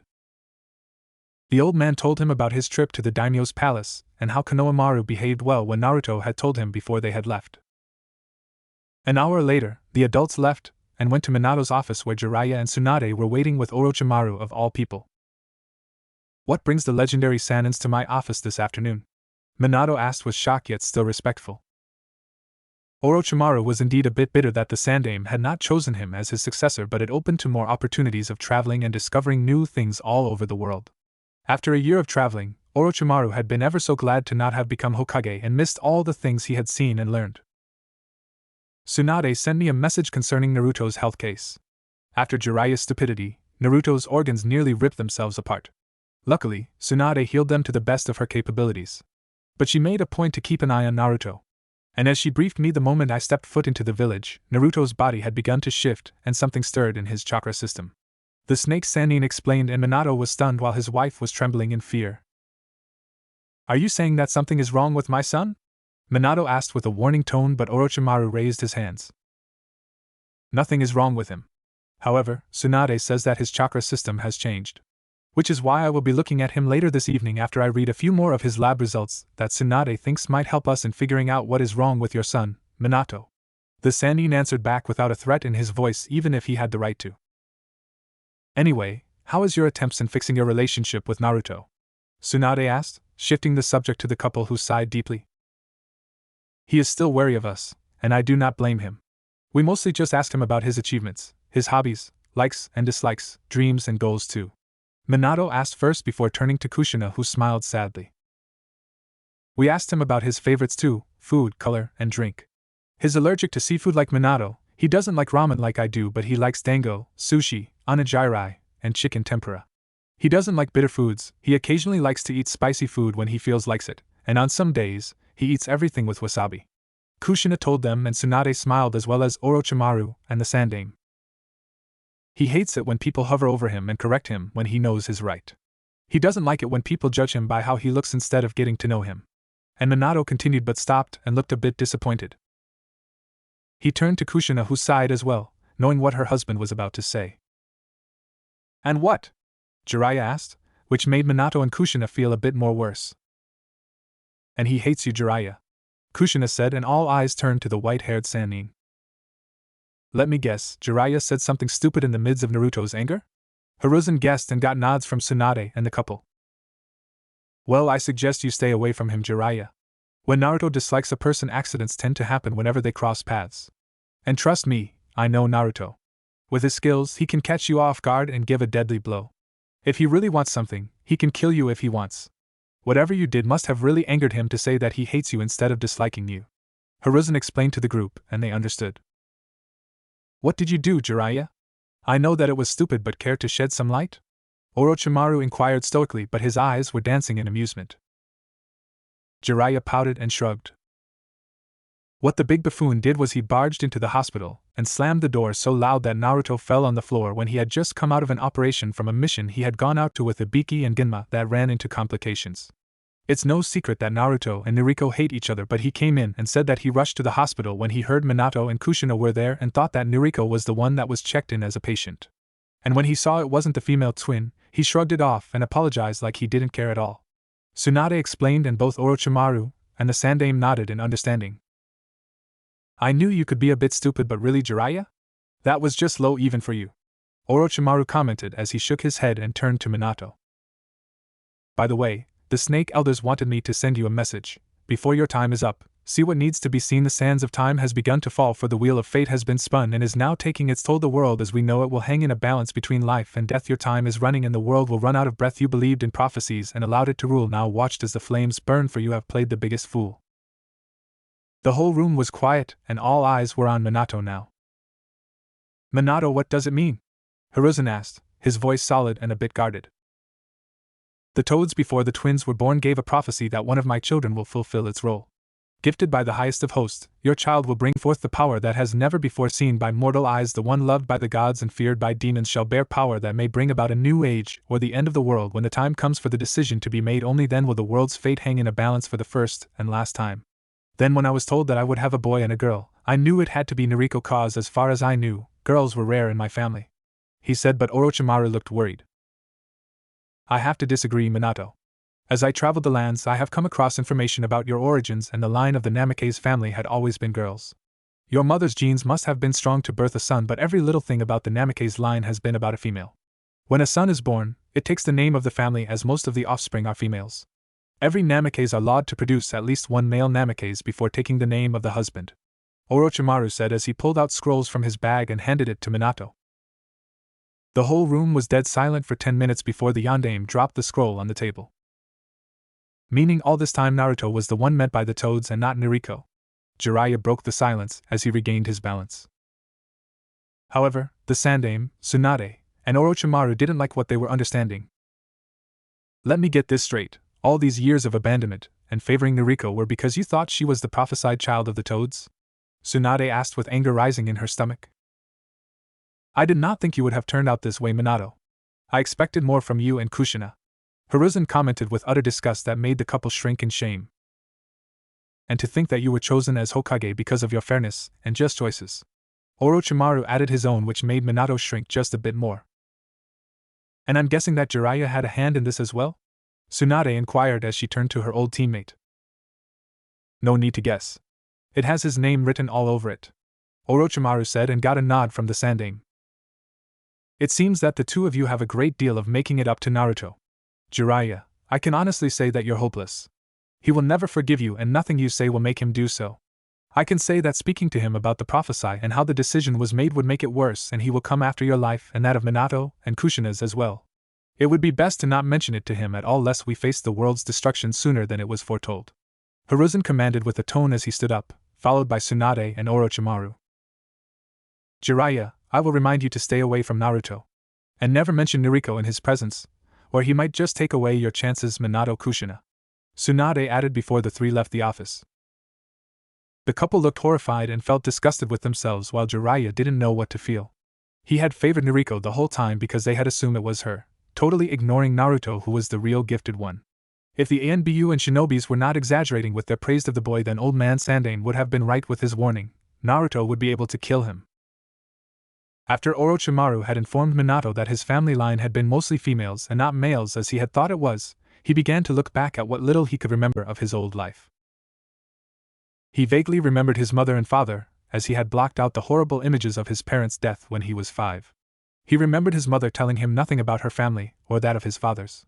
He had assumed since his father had many brothers, the male line of their family was the strong one. Looking at the papers Orochimaru had given him, he read every little information he could and had come to realize that it was technically his mother who was a Namikaze and not his father. Minato tried his best to recall the memories he had never wished to remember in order to find answers to questions that had piled up on him. He was lost in thoughts that he didn't hear Kushina enter his study and locking the door behind her. "Minato, we have to talk," she began, and he looked up at her and then sighed deeply. She took a seat in front of him and tried her best to find the words to begin the conversation that they both secretly dreaded. How does all this happen? How could we have not seen Naruto's progress? Surely the academy would have given a report, right? And why didn't Nariko tell us that Naruto had not been attending school? If she did, we probably could have found out about all this before it got this big. Kushina told Minato, who leaned back on his chair. "I do not know what you want me to say, Kushina. I already am wondering how much my own staff has kept hidden from me. My previous secretary, Hashio Chigusa, had surely been slipping important documents on top. But then again, I can't really blame her. I should have read them before approving anything. It seemed that many of them conspired to hide the fact that Naruto was a genius, and for some reason, I think I can understand why Nariko would not have told us anything," Minato told Kushina, who looked confused. "Think about it. If we had found out, all the attention we had been showering Nariko would have been divided if not transferred to Naruto. His achievements alone are amazing, and he achieved so much before his 10th birthday. We cannot blame Nariko but ourselves. We have been horrible parents. Yes, the prophecy had been important, but we had allowed it to control our lives this whole time. All the training we gave Nariko, I hate to admit it, but it doesn't seem like it paid off at all. I took a look at her grades, and she is the dead last of her gen in class. She barely passed according to Irika and the other teachers," Minato said in total irritation on himself. "I had decided that it was Nariko since I remembered that my father had many brothers on his side. I honestly do not even remember anyone from my mother's side growing up. They had died when I was 5 years old and brought to Konoha by Jiraiya when he had found me all those years ago. Our village had been raided by missing Nins and my parents were killed in front of me. I had been trying every single day when I arrived here to never remember what had happened. Up until now, I admit, I thought that I had always been right when it came to my family history. I had forgotten about most of my past, and because of that, I may have just condemned us all to die when the time comes," he said, his voice breaking as he watched his hands shaking in front of his own eyes. Both had been silent after Minato had told Kushina his past, and she had tears running down her eyes. Minato's past was as horrible as her own. Her country had been attacked and little had been left of Whirlpool when she had ran with the other survivors. After coming to Konoha, she had vowed to forget the deaths of her family and the destruction of her country.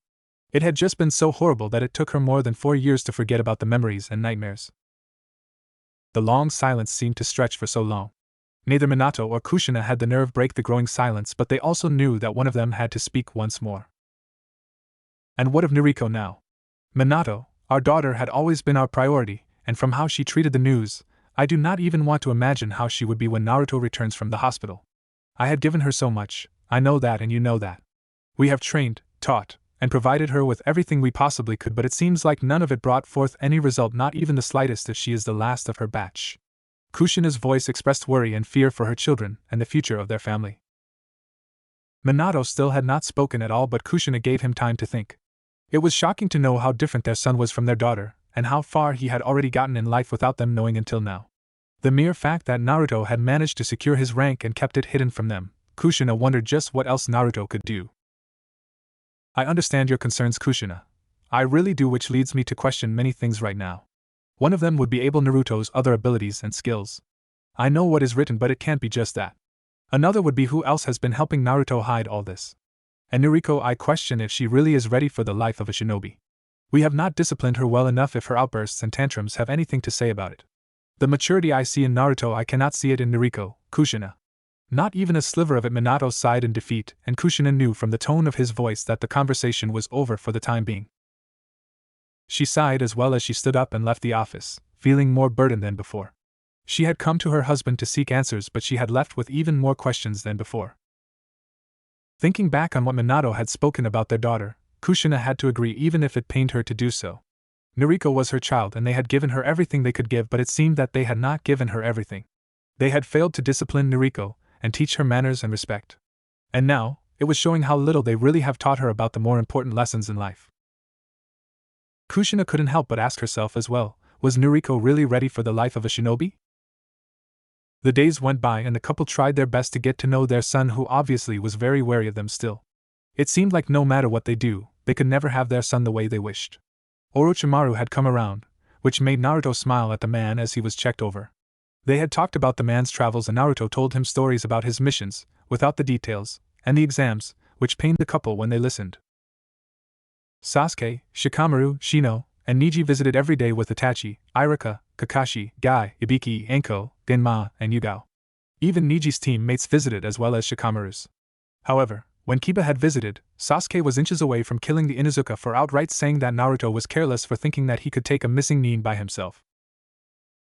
Niji was being restrained by Lee and Gai while Sasuke was held off by his brother and Itachi. Kiba, Naruto is a Jounin, just reminding you just in case you forgot. And also, Naruto has been killing missing Nins for nearly 4 years now. The mission he was on just had more Nins thrown their way and incapacitated Ibiki-san and Genma-san who were with him. He defended them while they were trying to save enough strength to move after they had been weakened from a lot of fighting and running. Keep your mouth shut before someone does it for you permanently, Shikamaru said as he crossed his legs and arms calmly. It made Kiba and Akamaru shiver in fright as the calm Nara looked ready to kill him if it weren't for the others who would stop him. Honestly, I thought the Inuzuka would have trained their children like their dogs. At least the dog was quiet and respectful. TCH. You indeed better listen to the Nara boy, brat. I'm tempted to stitch that lips of yours close right now. Enko threatened the paling Inuzuka while Akamaru was shivering in Hinata's arms. Kakashi had intervened and said that it was best they leave Naruto to rest. In all honesty, he just wanted to leave before he killed the boy himself. Everyone had said their goodbyes just in time as Tsunade came around to check up on Naruto. The day before Naruto was to be released and Kushina had cleaned her son's bedroom, which was hardly dirty. Kushina had wondered how the room was kept clean when Naruto had not been there for nearly 3 weeks now. She had asked Minato about it, and he told her that there are seals in the room that keeps the room clean even if Naruto was not around to clean it himself. Kushina was surprised when she had heard this and felt proud yet ashamed that her son was able to do seals, and it was just now she had known of its depth. While Minato was working and Kushina preparing for Naruto's return, Nariko watched with anger as she was being ignored by her parents now. Well, she wasn't really ignored per se, but the attention she used to get from her parents weren't the same anymore. It was all about Naruto now. Naruto, this Naruto, that Nariko was getting sick of it. Even her godfather was a bit off for some reason. The Toad Sannin had been invited to dinner once after the Snake Sannin had returned and the atmosphere of the dining room was suffocating. Nariko tried to lift it by chatting away with her parents and her godfather, but the conversation never really rolled on like it used to. They would answer using a few words or just nod/shake their heads. She was getting frustrated by the day. It went from bad to worse when both the other two Sannins had come to check on Naruto's room earlier for some reason. They had stayed for dinner with them and Jiraiya had arrived just before they sat down. Nariko had never gotten along well with her godmother as the woman had always been busy at the hospital, and as for the Snake Sannin, she barely knew anything about him except what they were taught in school. She decided to remain quiet that night but could feel eyes watching her every move even if she didn't see it. She turned to her parents who looked so ashamed for some reason, Nariko could guess why, and was all nervous throughout the meal. Naruto will be released from the hospital tomorrow, Kushina. We have moved his bed away from the wall so that we could place the machines that we still need to monitor Naruto's condition. He is out of danger but the wounds seem to refuse to remain close and any burst of Ki triggers his wounds to reopen. He wants out of the hospital, and since you ordered him to remain here, he shall return and resume his rest in this household. Tsunade said as Minato flinched at the emphasized word. Minato remembered that night vividly, which never ceased to hurt him over and over again. That being the case, if anything ever happens to Naruto while he stays here, I will hold you both responsible. I am warning you, if he is stressed out and doesn't heal within a month as we prognosticate, I will pull him out of here and you will never get hold on him ever again. Tsunade added with a warning tone that made Minato, Kushina, and even Jiraiya freeze in their seats. Orochimaru was passive as if he didn't care of the conversation that was happening around him while Noriko was seething with anger. Why can't he remain in the hospital then? Wouldn't it be better off him being there so you could keep an eye on him? Noriko asked, shoving down her anger as much as she could. We could, but he dislikes staying in the hospital as he reasons that it makes him more restless stuck in a white-walled room for hours on end. Besides, as far as I know, you have nothing to worry about. His bedroom is out of your way and you will barely be here while he is. Just think of it like how it usually is, him nothing being here even if he is. You have always been good at that, haven't you, Noriko? Tsunade answered with a tone that Noriko didn't like and worried the other adults bar Orochimaru, who was smirking ever so lightly. Instead of answering, Noriko stood up and left the table and stomped up to her bedroom. What a rude child. I am guessing that she had little to no discipline growing up. At Jiraiya's influence, no wonder she is the way she is now. She won't last a day outside these walls of Konoha if she doesn't shape up. So opposite of Naruto, Orochimaru commented extemporaneously. Noriko threw herself on her bed and screamed into her pillow. She hated Naruto with every fiber of her being. If he stayed invisible like he had been doing all this time, everything would have not changed. Screw his achievements. So what if he was a Jounin? She'll just ask her dad to let her skip the Chunin exams and take the Jounin exams instead. She'll show him that she could be better than him. Then she remembered that Naruto was to return tomorrow. She sat up and waited for the Sanins to leave and for her parents to be asleep. Then she'll go into Naruto's room and mess it up as much as she could without making any noise. Noriko had a smirk on her face and prepared for her revenge. She watched as the Sanins left half an hour later. At another hour, her parents retreated to their own bedroom and she finally moved. Noriko walked as quietly as she could through the hall and up the stairs to Naruto's attic bedroom. Truthfully, she had never been there ever since Naruto had asked to move up there. And when she did get there, she was shocked to see how big the bedroom was and how occupied it was. There were shelves and shelves of books. It looked like a mini library to her.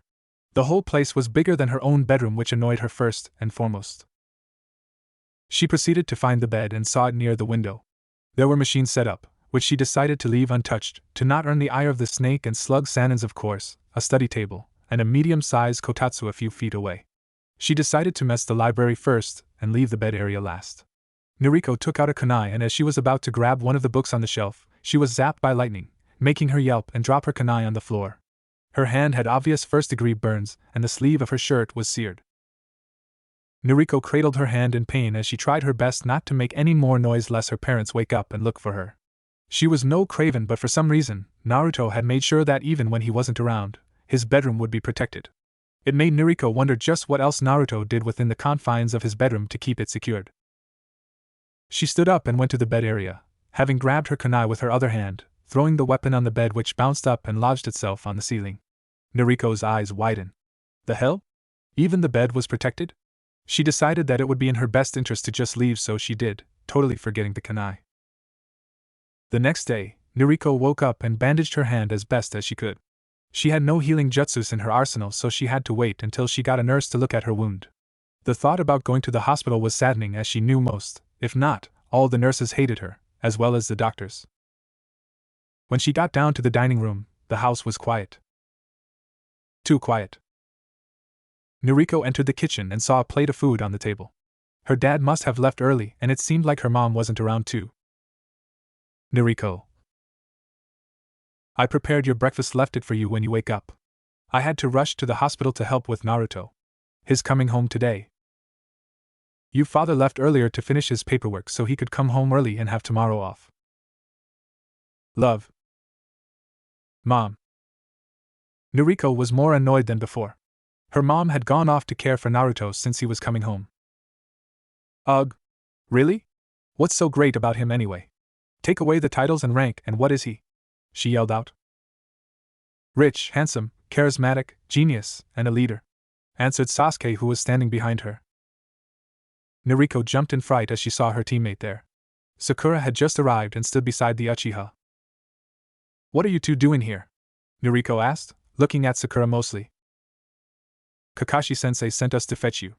We have D-rank missions today. Sakura answered her friend, then turned to Sasuke, who was smirking. Sasuke-kun, what were you saying just now? She asked, which made the boy smirk further.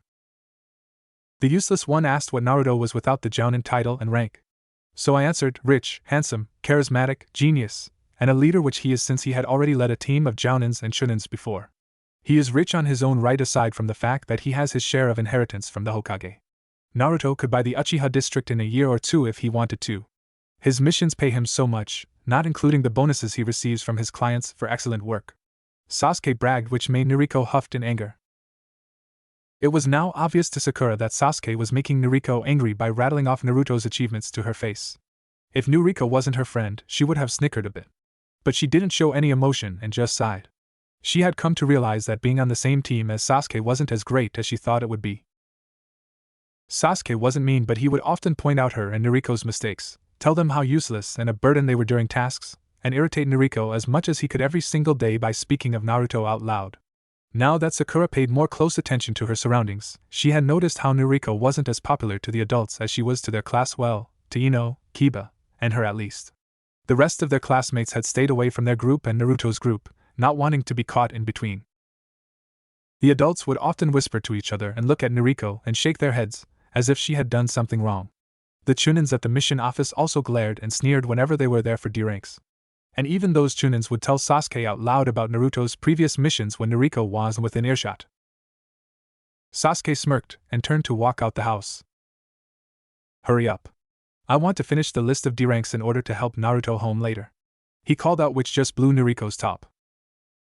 Again, Sakura sighed as she turned and followed the boy out, listening to Nariko walk behind her, mumbling under her breath. It was just then that Sakura noticed Nariko's wrapped hand. Nariko! What happened to your hand?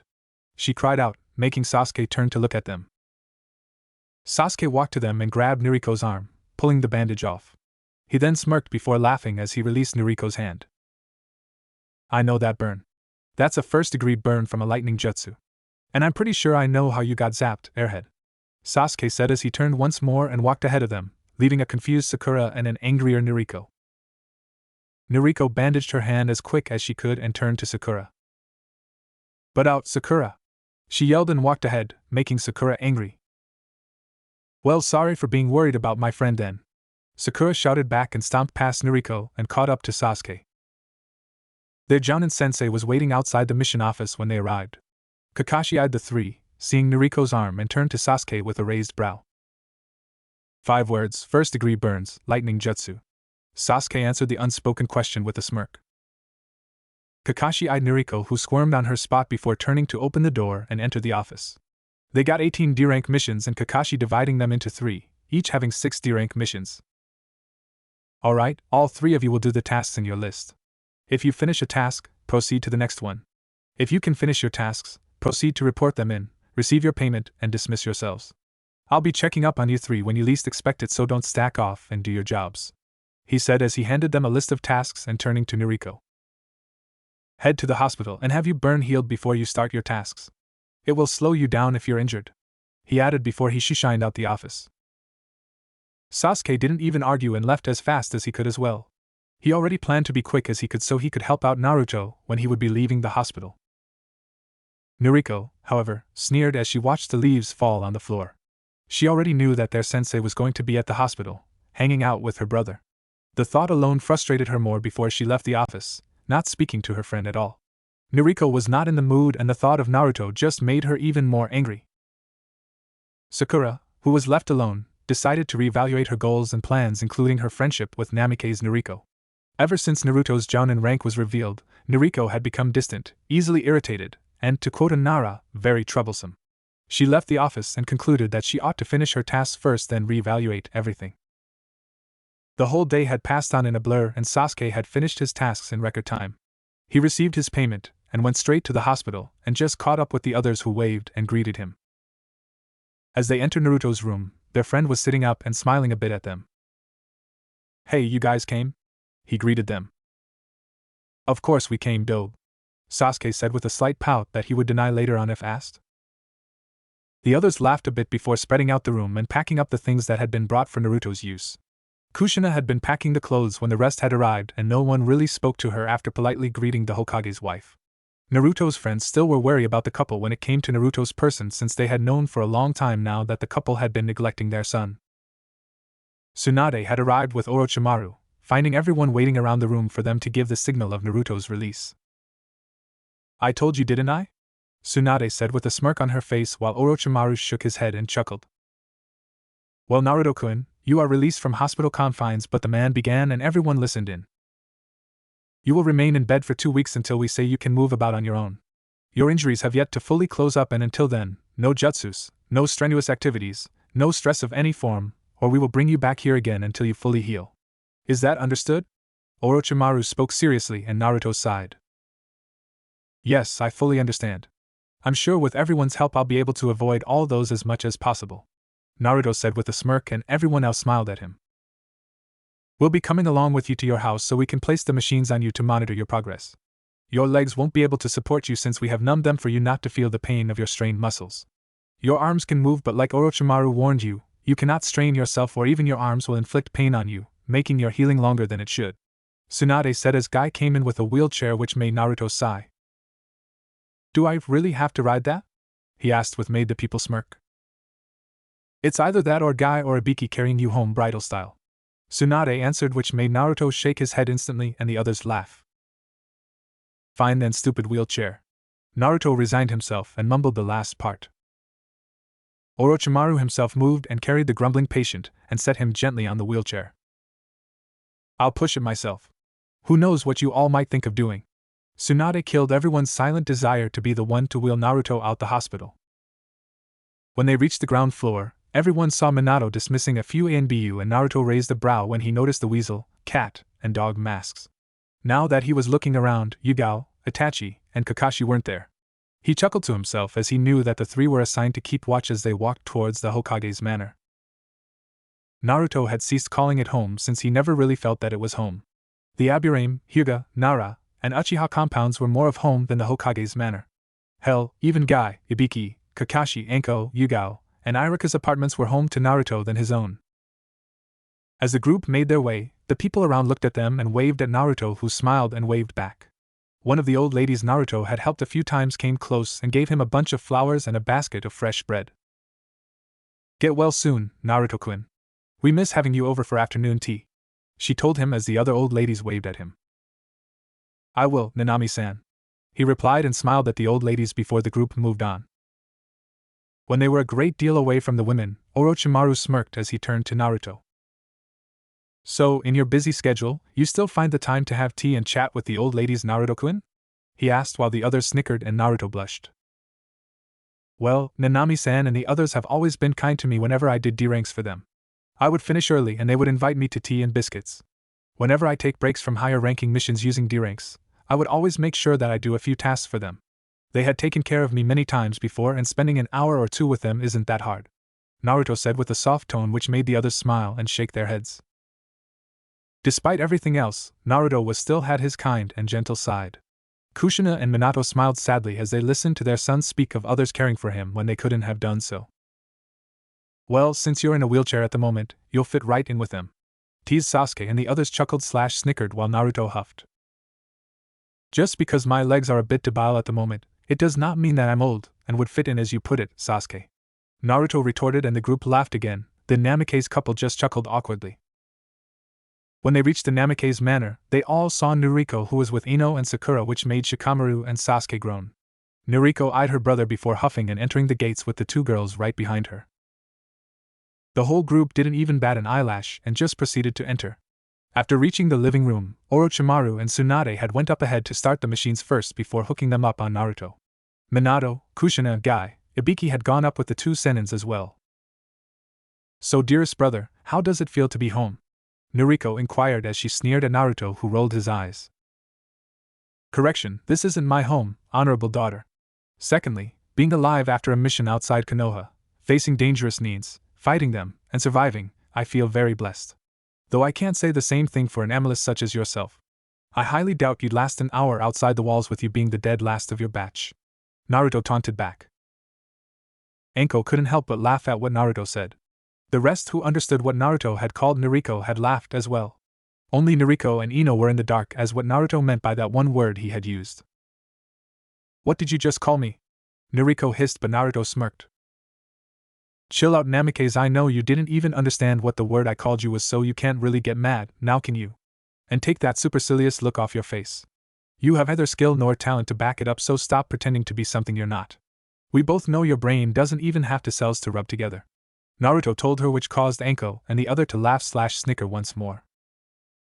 Iruka had chosen to remain silent and not say anything, but he was trying to hold back his own laughter.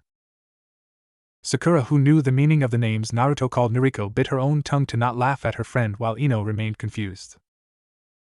However, before Noriko could even say anything, the rest of the adults returned. Ibiki lifted Naruto this time, and they all climbed the stairs to Naruto's attic bedroom/library. The Genins plus Anko and Iruka occupied the kotatsu, while the rest were surrounding Naruto's bed as Orochimaru and Tsunade hooked the machines on Naruto.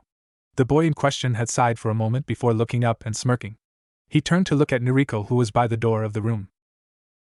"Oh, just to remind you, honorable daughter, lest you wish for your whole arm to be fried, it would be in your best interest to refrain from attempting to destroy my possessions than leaving evidence lying about," Naruto said as all eyes turned to Noriko, who looked red with embarrassment and anger. Ibiki looked up and saw the kunai that was lodged on the ceiling. He turned to Anko, who nodded and stood up to use Ibiki's ready hands and lifted her to pull out the kunai and handed it to the Hokage, who was in disbelief for a moment before looking angrily at her daughter. "Noriko, you and I will be having a long talk later after dinner. Best be ready to explain to me, and you better not lie. I will know if you do," Minato warned Noriko, who paled. She had never seen her father angry before, let alone angry at her.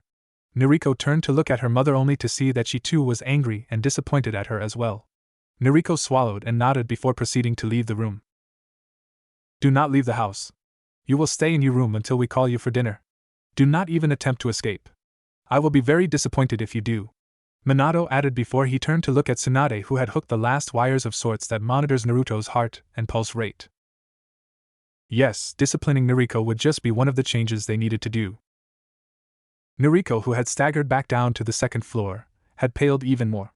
She was in trouble, and if she even thought of escaping, she would probably be punished harsher than she imagined. When she had attempted to destroy Naruto's belongings and got burned for it, she didn't think it would make her situation worse than it already was. But apparently, her situation could and had gotten worse. As his daughter left his office with tears in her eyes, Minato had never thought such a day would ever come to be when he would reprimand his daughter for her actions. The mere fact that she had attempted to destroy Naruto's things just because she disliked her own brother was just too much. Despite being young, Naruto had never caused his sister trouble and had been the very quiet one. Minato leaned back on his chair and sighed deeply. Now that he had time, he ran back through all the memories that could have positively given him clues to what his son was doing, like the time his son graduated from the academy, but he didn't notice. Not really. He remembered reading through the file that one time and got distracted. Then it dawned on to him. Kushina had barged into his office just as he was about to go over the list of graduates. Then the Sandaime had come in, and Minato had asked him if he could create the team cells while he and Kushina ran to the hospital when she had told him that Noriko had fallen down after a training exercise that was done at the academy. Minato literally slapped himself for even thinking of blaming the fact that he didn't know about it on someone else. He proceeded to think about what happened 6 months later and how Naruto managed to become Chunin. Minato remembered that he had called the Sandaime to his office because they had to discuss the Fire Lord's request for the Sandaime to visit him and who were to escort the old man to the palace. He recalled that he had called in the lone Chunin who had passed along with a few others, but he had been far too distracted with the fact that Noriko had painted the Hokage mountain that very moment. He had not been looking at who he was giving the jacket with total concentration then, and just congratulated him, and tossed him the jacket before jumping out the window to chase his wayward daughter. Minato sighed deeply once more and stopped himself from thinking about how Naruto got to Jounin. He didn't even want to imagine how he would appear to the Fire Lord if it got out that, as Hokage, Minato had failed in his duties and had been irresponsible both as a leader and a father, having placed a prophecy before the betterment of the village and his family. Before he could dive into deeper despair, he heard a knock on the door and Kushina came in. "Noriko still crying in her room as I finished helping Naruto for bed," she said, and Minato couldn't do anything else but sigh. "It cannot be helped, Kushina. The fact that she attempted to destroy her own brother's things just because she wasn't pleased isn't right. I know that we haven't disciplined her strictly, but I did not think she would have done such a thing. Despite how distant they are still siblings. Surely that would have meant something, right?" Minato tried to come up with an answer, but he knew that even his wife knew that he was just denying what was in front of him. How could he not do so? After so many years of training her, it seemed that it wasn't enough. All the things that they had taught Nariko, why was it that it didn't seem to appear at all? She seemed to have understood what they were teaching her, and her taijutsu had a little bit better than most of her classmates. She was still average at best. It had pained Minato to have known that her daughter was the dead last of her batch. Again, Naruto's words came back to haunt him. And all those times you and your wife were doting on your daughter who would never amount to anything because she knows nothing and passing the academy was a mere fluke. She's the dead last of her batch while I topped mine. Naruto's voice reminded him, which made Minato wince. It pained Minato that his son saw him no more than just his Hokage. By the gods, Naruto was his son, yet they were like strangers and shinobi Hokage at best. You dare stoop so low as to use your position to stop me? Well, I shouldn't be surprised since that's the only thing you are to me. You are my Hokage and nothing more. Naruto's taunt came back clearer and more painful than how it had been given that night. Minato had to order his own son to stay and not leave them. Memories of when Kushina had asked if Naruto would choose the others over his family. The answer had nearly killed Minato, and he knew it had stabbed Kushina as well. Family? We are no such thing. And he is my Hokage. I would not dare disobey his order. That very moment, Minato hated his clear memory of how things had gone from bad to the absolute worse. Minato, we have one chance. It pains me so that we had to beg our son for it, but I also know that had the others not been there, he would have outright refused and no one could blame him. Kushina spoke with a cracking tone that hinted Minato that she was about to cry once more. Had you been there you would have seen how he looked at me, Minato, like I was a disease that should never be left to exist. Had Shizen not been there in the room with me, I highly doubt Naruto would have even spoke to me in a civil manner. I can imagine if he would never have spoken to me at all. Kushina continued, but tears were running down her face now. We've done him so much wrong that I am amazed that he had not sought vengeance against us for neglecting him all these years. If I had been in his place I would have done such. But he didn't. He strived to achieve everything he has now, and it's slapping me in the face every waking day that he had done so much, and yet I know nothing of them until recently. I'm his mother, yet I had been unfair to my son. My baby boy. I don't deserve to be called a mother, and now I fully understand the looks I get when I head to the marketplace, she said as she looked up at Minato, who looked confused. I didn't think about it at all. They all had been respectful, but I knew and sensed how they looked at me behind my back.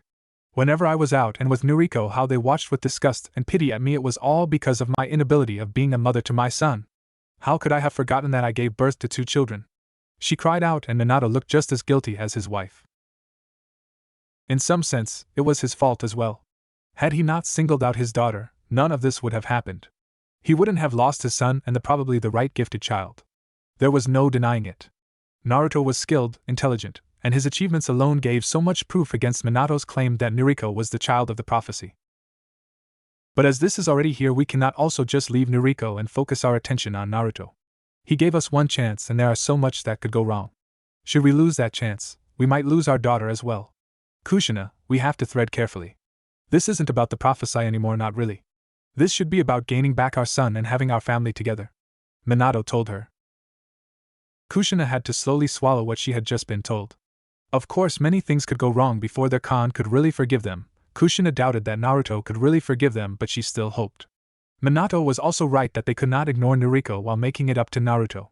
If all their trying failed, not only would they lose their son but Noriko as well. Kushina sighed. I don't care of that damn prophecy anymore, Minato. It is the very reason why our family got broken in the first place. Child foretold or not, Naruto is our son with or without your summon's elder's words of warning, Kushina said as she hardened her tone and stood up. He is home for now. I do not want to imagine what the future would be if we failed. I will not let it happen, and you shouldn't either. You have much more to work for than I, since you are 2 things to him, his father and his Hokage. I am not blaming you, Minato, but should you fail and drag me along, I will walk out of this house and your life. And you will never see me or Noriko ever again. Kushina warned Minato before she left his office.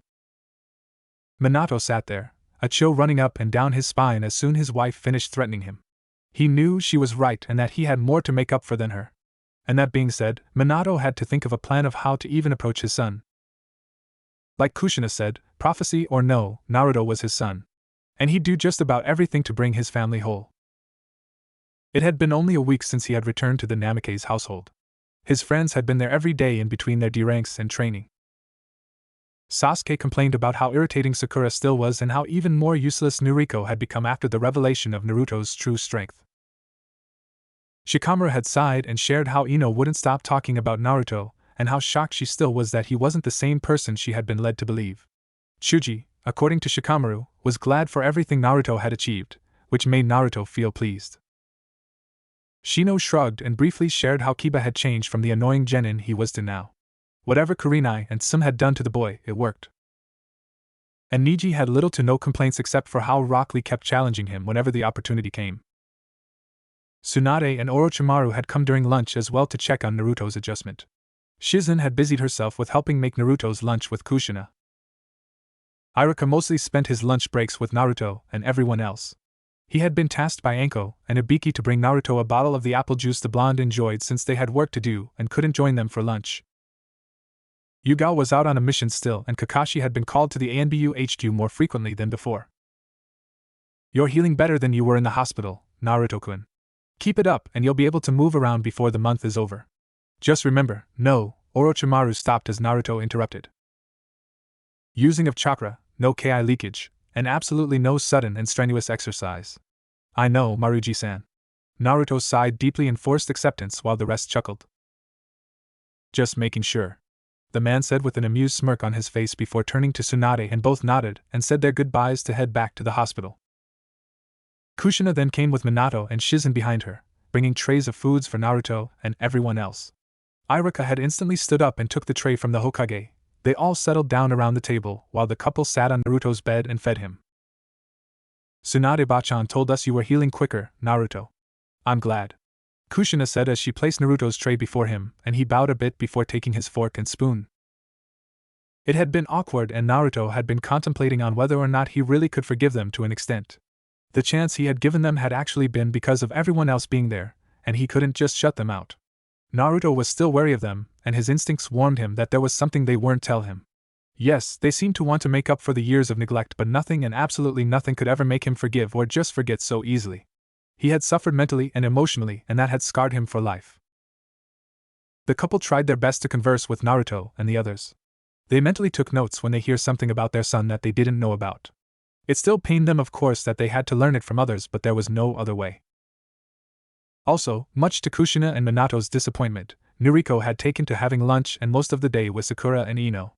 Their daughter had been more stubborn, and nothing they said made the girl give an ounce of effort to be with them and her own brother. Later that night, Kushina brought Noriko to Minato's office. "If you're going to lecture me about Naruto, don't bother," Noriko said as she fumed and crossed her arms. "Noriko, why are you being so stubborn about spending time with Naruto? He is your twin brother," Kushina said, but Noriko didn't budge. "The same brother that have not remembered at all. That brother?" Noriko jabbed and knew it was too low even for her. Minato and Kushina looked angry. "And why do you think we forgot? Who was it that demanded most, if not all our time? Who was it that seemed to want to be showered with so much attention?" Kushina retaliated without thinking. "So it's my fault now? Great. I wasn't the parent that chose one over the other. You could have said no to me." "Said no? You must be kidding. Whenever we tried to say no, you would throw a fit and would outright cry as if you were hit when we never had done so." Kushina came back. "Don't blame me because you lose a son due to your parenting skills." Noriko forgot herself and Minato had enough. "That is enough. Noriko, you are grounded. Until I say so, you will not leave this house except for D-rank missions and nothing more. You will remain here and I will cut off your allowance. You have grown spoiled, but enough is enough. You forget that we are your parents, and have given you everything you could ever ask for." Minato roared, and both women turned to look at him with fear. Minato was usually calm, but even the most patient of saints had their breaking point. Noriko stomped out of the office and slammed the door behind her, leaving her parents feeling whatever they felt that moment. She had never been yelled at by them, but she just did, and was even grounded, and her allowance was cut off. She hated Naruto more than ever and wished he didn't exist.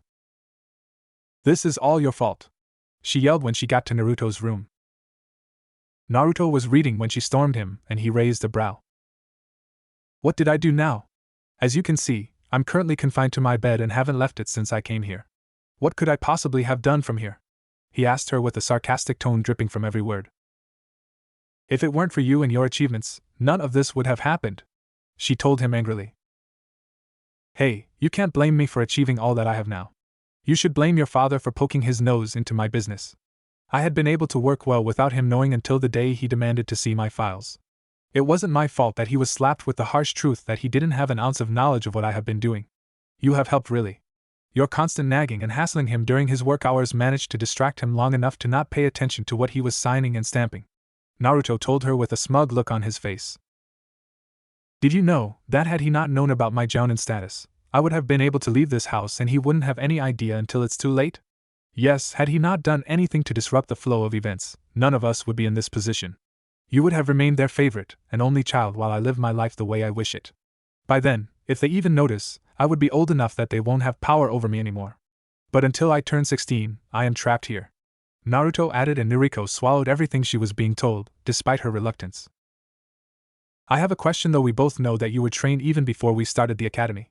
But why is it that the training hasn't shown itself at all? You're still the dead last. Why? Naruto inquired, which made Nariko red with embarrassment and fury. It was no secret that she was trained, but Naruto was right. She was the dead last, and the training her dad and mom gave her didn't seem to have stuck to her. No answer? Well, you don't really have to give one. With your half-sized brain, the only things you would be able to comprehend are shopping, gossiping, and stalking Sasuke. By the way, you have zero chance with him. He doesn't like you and won't ever give you the time of day even if your father ordered him to. Hell, Hyuga Hinata has better chances than you, Ms. SPD, and Ms. Mind Invader. Naruto taunted, and that just snapped Nariko, and she lunged forward only to be trapped in mind air. Did you really think that I am defenseless? This entire room is sealed that should my person be attacked, the assailant would be frozen in their place until I release them. Remember the cake incident a few years ago? Think of it like that, but longer freezing time. Naruto explained as Nariko was in wide-eye fright to be trapped there until he released her. And much to her already building worry, her parents came in and saw her. What is going on here? Minato yelled, and Naruto just gave him a blank stare. She came and blamed me for causing you to ignore her, and how I had apparently changed everything for her. In her fit of rage, she thought about harming me, and thus she is frozen the way she is now.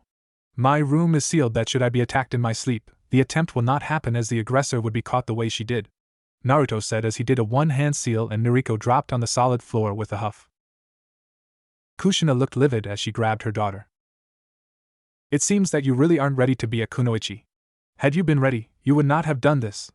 I am putting you now on indefinite suspension, and I will be personally reviewing you to see if you really are cut out to be a shinobi of this village. Attacking a superior, incapacitated or not, outside of sparring sessions, is in capital offense. And had you not been my daughter, I will have you sent to TNI for punishment. Minato spoke with a grave tone that had Nariko swallowed hard. Be grateful for the leniency because it will not happen again, he added before he grabbed Nariko's arm and took off her hitai before walking out the room. Kushina then bid Naruto a good night and dragged Nariko out the room. I am very disappointed in you, Nariko. You're our daughter, you ought to have known better. Have we not taught you anything? Have you disregarded your father's position in this village? Kushina said as she opened the door to Nariko's room and placed her daughter inside, before closing it and sealing it to make sure Nariko didn't attempt to escape. Meanwhile, Naruto was smirking and chuckling to himself at the situation that his sister managed to get herself into. She really was stupid to have done what she did. Did it not occur to her that he was a Jounin and she was a new genin? But then again, she never really showed any intelligence, so this really shouldn't have surprised Naruto. Not at all. A week after Nariko's suspension, Minato had brought Nariko with him to work to keep an eye on her. She was to stay within his view and remain quiet. She could read a book or learn a jutsu if she wanted, but that was all up to her. During the day, Kushina would spend her time with Naruto, asking questions about what else he enjoyed doing, didn't like to eat, and about his sealing skills. She had shared that the art of sealing had always been an Uzumaki tradition, and she had told Naruto how proud she was that it showed so strong on him. Naruto, in all honesty, had not expected to feel that giving the Namikaze couple a chance would bear fruit. Well, at least with the wife, that is.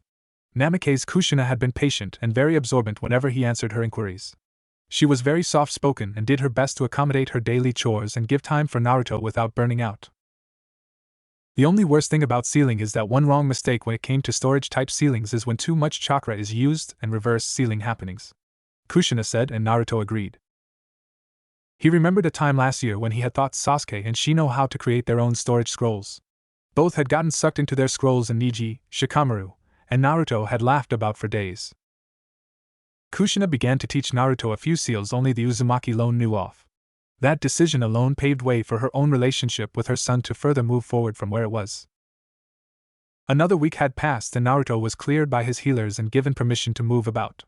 He still wasn't allowed to do strenuous activities or use large amounts of Ki and chakra, but Naruto was just glad that he could move about now. During the day, Naruto and Kushina continued their sealing lessons until lunch, where Minato and Noriko returned home to eat with them. One day as Naruto was on his way down for lunch, he ran into Noriko and smirked. "Honorable daughter, did you know that after a bit of research, you're the only shinobi in history to be suspended whilst still a genin? Most shinobis who garner suspension are high chunins to ANBU operatives, never a genin. Congratulations, you're the first in the history of Konoha, and probably the 5 countries to be so." He taunted her as he passed by, which made her so angry but knew better than to yell and harm Naruto. Lunch had been stiffening as it was still awkward for all of them to pretend that everything was alright. Well, Minato wished he could pretend while Kushina was trying her best to make it all work out. Naruto didn't really care, but he remained quiet while Noriko released all her frustration in silence. After lunch, Naruto and Kushina would return to their lessons until 3 in the afternoon. Naruto would then excuse himself and head over to the small tea shop Nanami-san, and the other old ladies liked to stay and have tea every afternoon. The old ladies were glad to see Naruto well and walking about again, even if he was not to work and continue his ninja duties. They would listen to him share about the places he had seen, and in return, they would tell him stories about their younger days and the places that they had been to as well. After an hour later, Naruto would stop by the academy and help Iruka with the children who had welcomed him back happily as they had missed their Naruto-sensei. By 5 o'clock, Naruto would head to the local bar where most of the Chunins and Jounins stayed to relax and chat with the others who greeted him and welcomed him back to the land of the living and the walking. Most of the Jounins had teased Naruto about being trapped in bed and tell him how Kakashi and Asuma had wished they could have gotten the same kind of paid vacation as he did and just stay in bed. Asuma didn't know Naruto very well, but both had gotten along after a few rounds of shogi where Naruto had won 3 games out of 5 against the Sarutobi Jounin. By 6, either Kakashi, Yugao, Iruka, Ibiki, or Anko would escort Naruto home for the evening and arrive just in time for dinner, where the pretending would begin once more. Kushina had gotten more and more accustomed to what Naruto didn't like and what he did. Most of what Naruto liked, Kushina had come to realize, were the very things Noriko disliked. Kushina had begun to compromise every time she cooked. Half of it was dishes Noriko liked and the other half were dishes Naruto liked. She also had to make sure that the dishes that she made were the ones that both Naruto and Minato had to avoid eating. As much as she and Noriko enjoyed seafood, she had to be careful as not to send her husband and son to the hospital due to food allergies. During the evening, Minato and Naruto would spend a few hours in Minato's study while Kushina tried to question her daughter of her hatred against Naruto. In truth, Kushina couldn't see why Noriko hated Naruto to begin with. She knocked and entered her daughter's room that one evening. Noriko was reading something on her bed and she sighed. "Noriko, I think we need to have a talk. We just want to know what it is about your brother that you hate so much," Kushina said as she closed the door behind her. Noriko sighed as she sat up and looked out the window. "Ever since you guys started to pay him attention, you've been crying then. Daddy's different as well. He never gets mad at me and never punished me before. But since Naruto came into the picture, both of you don't even have time for me anymore. It's boring in Daddy's office, and to think that he suspended me from being a ninja," Noriko cried out with so much frustration. Kushina sighed. She ought to have seen this coming. "Noriko, you have to understand. Your daddy and I love you very much. But Naruto is also our son. We have come to realize that what we have been doing all this time is wrong, and as parents, we are trying to correct our mistakes. Naruto is your brother, and as far as I know, he hasn't done anything to you," Kushina told Noriko, who huffed. "Nothing when you and Daddy are around. Of course he'd behave when you're both there. He's trying to make me look bad," Noriko defended herself. "Just like how you tried to make Naruto look bad by saying all those mean things about him, and how he was a dropout when he actually had graduated," Kushina inquired, and Noriko instantly closed her mouth. Noriko knew that her words back then could come back to bite her, but she didn't know it would be this soon. She huffed and crossed her arms. "How was I supposed to know he graduated? He never was around and always locked himself up in his room. Not even you and Daddy knew if he was around or not. You both always forgot about him," she pointed out, which started to annoy Kushina. "That is why we are trying to correct our mistakes, Noriko. We have indeed neglected you, brother, and it has come to pass that Minato and I are to sow the fruit of our actions. But Naruto had been gracious enough to give us one more chance. One chance to be a big family like how we were supposed to be. Kushina explained as best as she could, but it was clear on her daughter's face that Noriko would never see Naruto as her brother. The gap between them was like worlds apart, and nothing could ever bring them together. The warning Orochimaru had given them from the Snake Elders came back to Kushina's mind, and worry began to eat her once more. If Naruto was indeed the child of the damned prophecy Minato and Jiraiya had been told by the Toad Elders, then the world of the Great Five Countries would soon hang in a balance. No matter how hard he tried, the guilt he was feeling would never truly disappear. Minato knew this as he went about his day within his office. He looked down at the photos that decorated his table: Kushina, the twins and himself when they were still babies, Kushina and the twins sleeping peacefully, and Minato holding the twins with a wide smile on his face. However, as he stood up, he looked about the other photos that were behind him and he felt worse once more when they were all Kushina, himself, and Noriko. No Naruto. Minato knew there was no one else to blame but himself, as it was his fault for being too self-reliant on prophecies. Now, his decisions many years ago had come back to bite him hard. The world, as he knew it, was hanging in a balance as he had yet to even gain his son's favor. He knew of course that his wife was doing a better job as Kushina didn't have to leave the house every day. Minato had to admit it, even if only to himself, that he wouldn't be as favored as Kushina since he wasn't there as much as his wife was.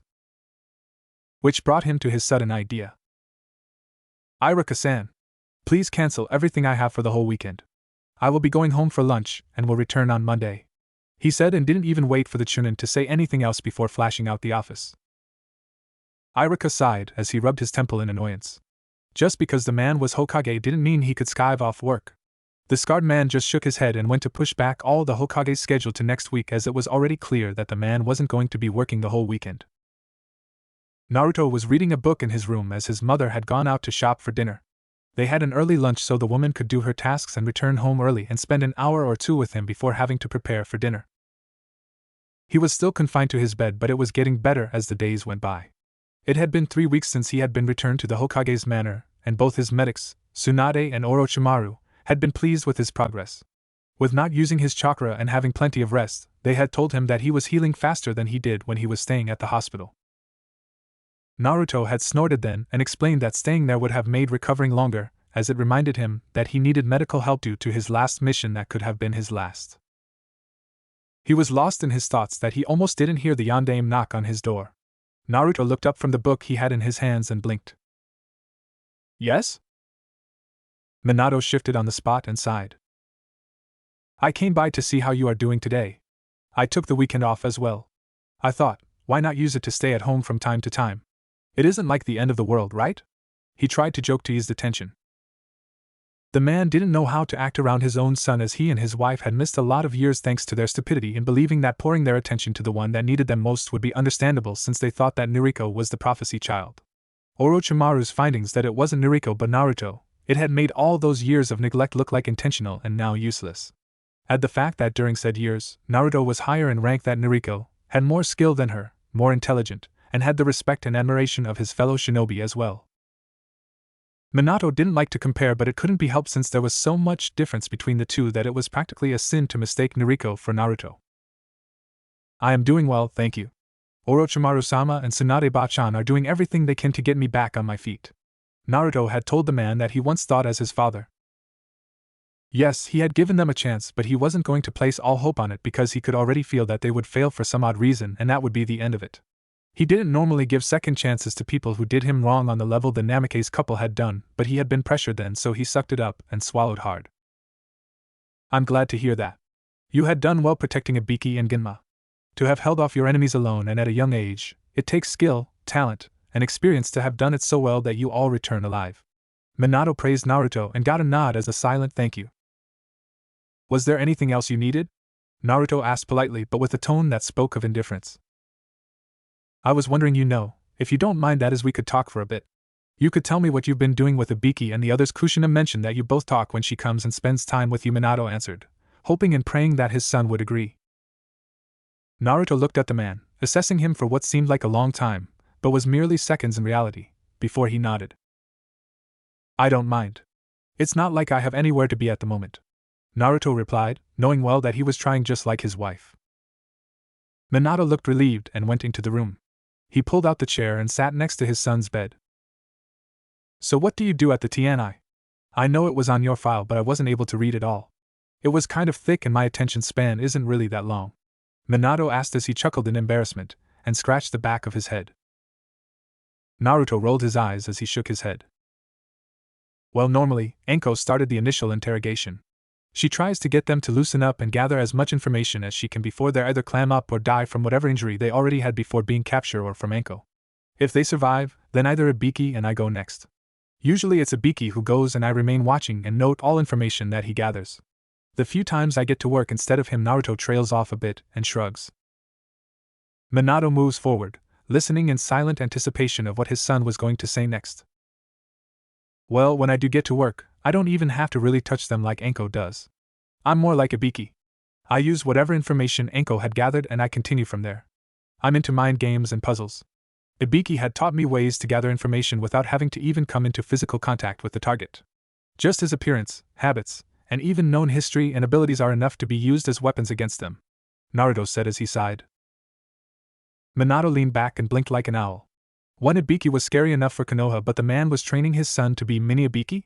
With a dash of Enko? He couldn't help but wonder how long Konoha would remain standing if it were to happen. Can you show me how you work? Minato asked hesitantly. Naruto turned to study him, a brow raised. Are you sure? It would not end well since you and I have more information between us than normal prisoners, Naruto informed him.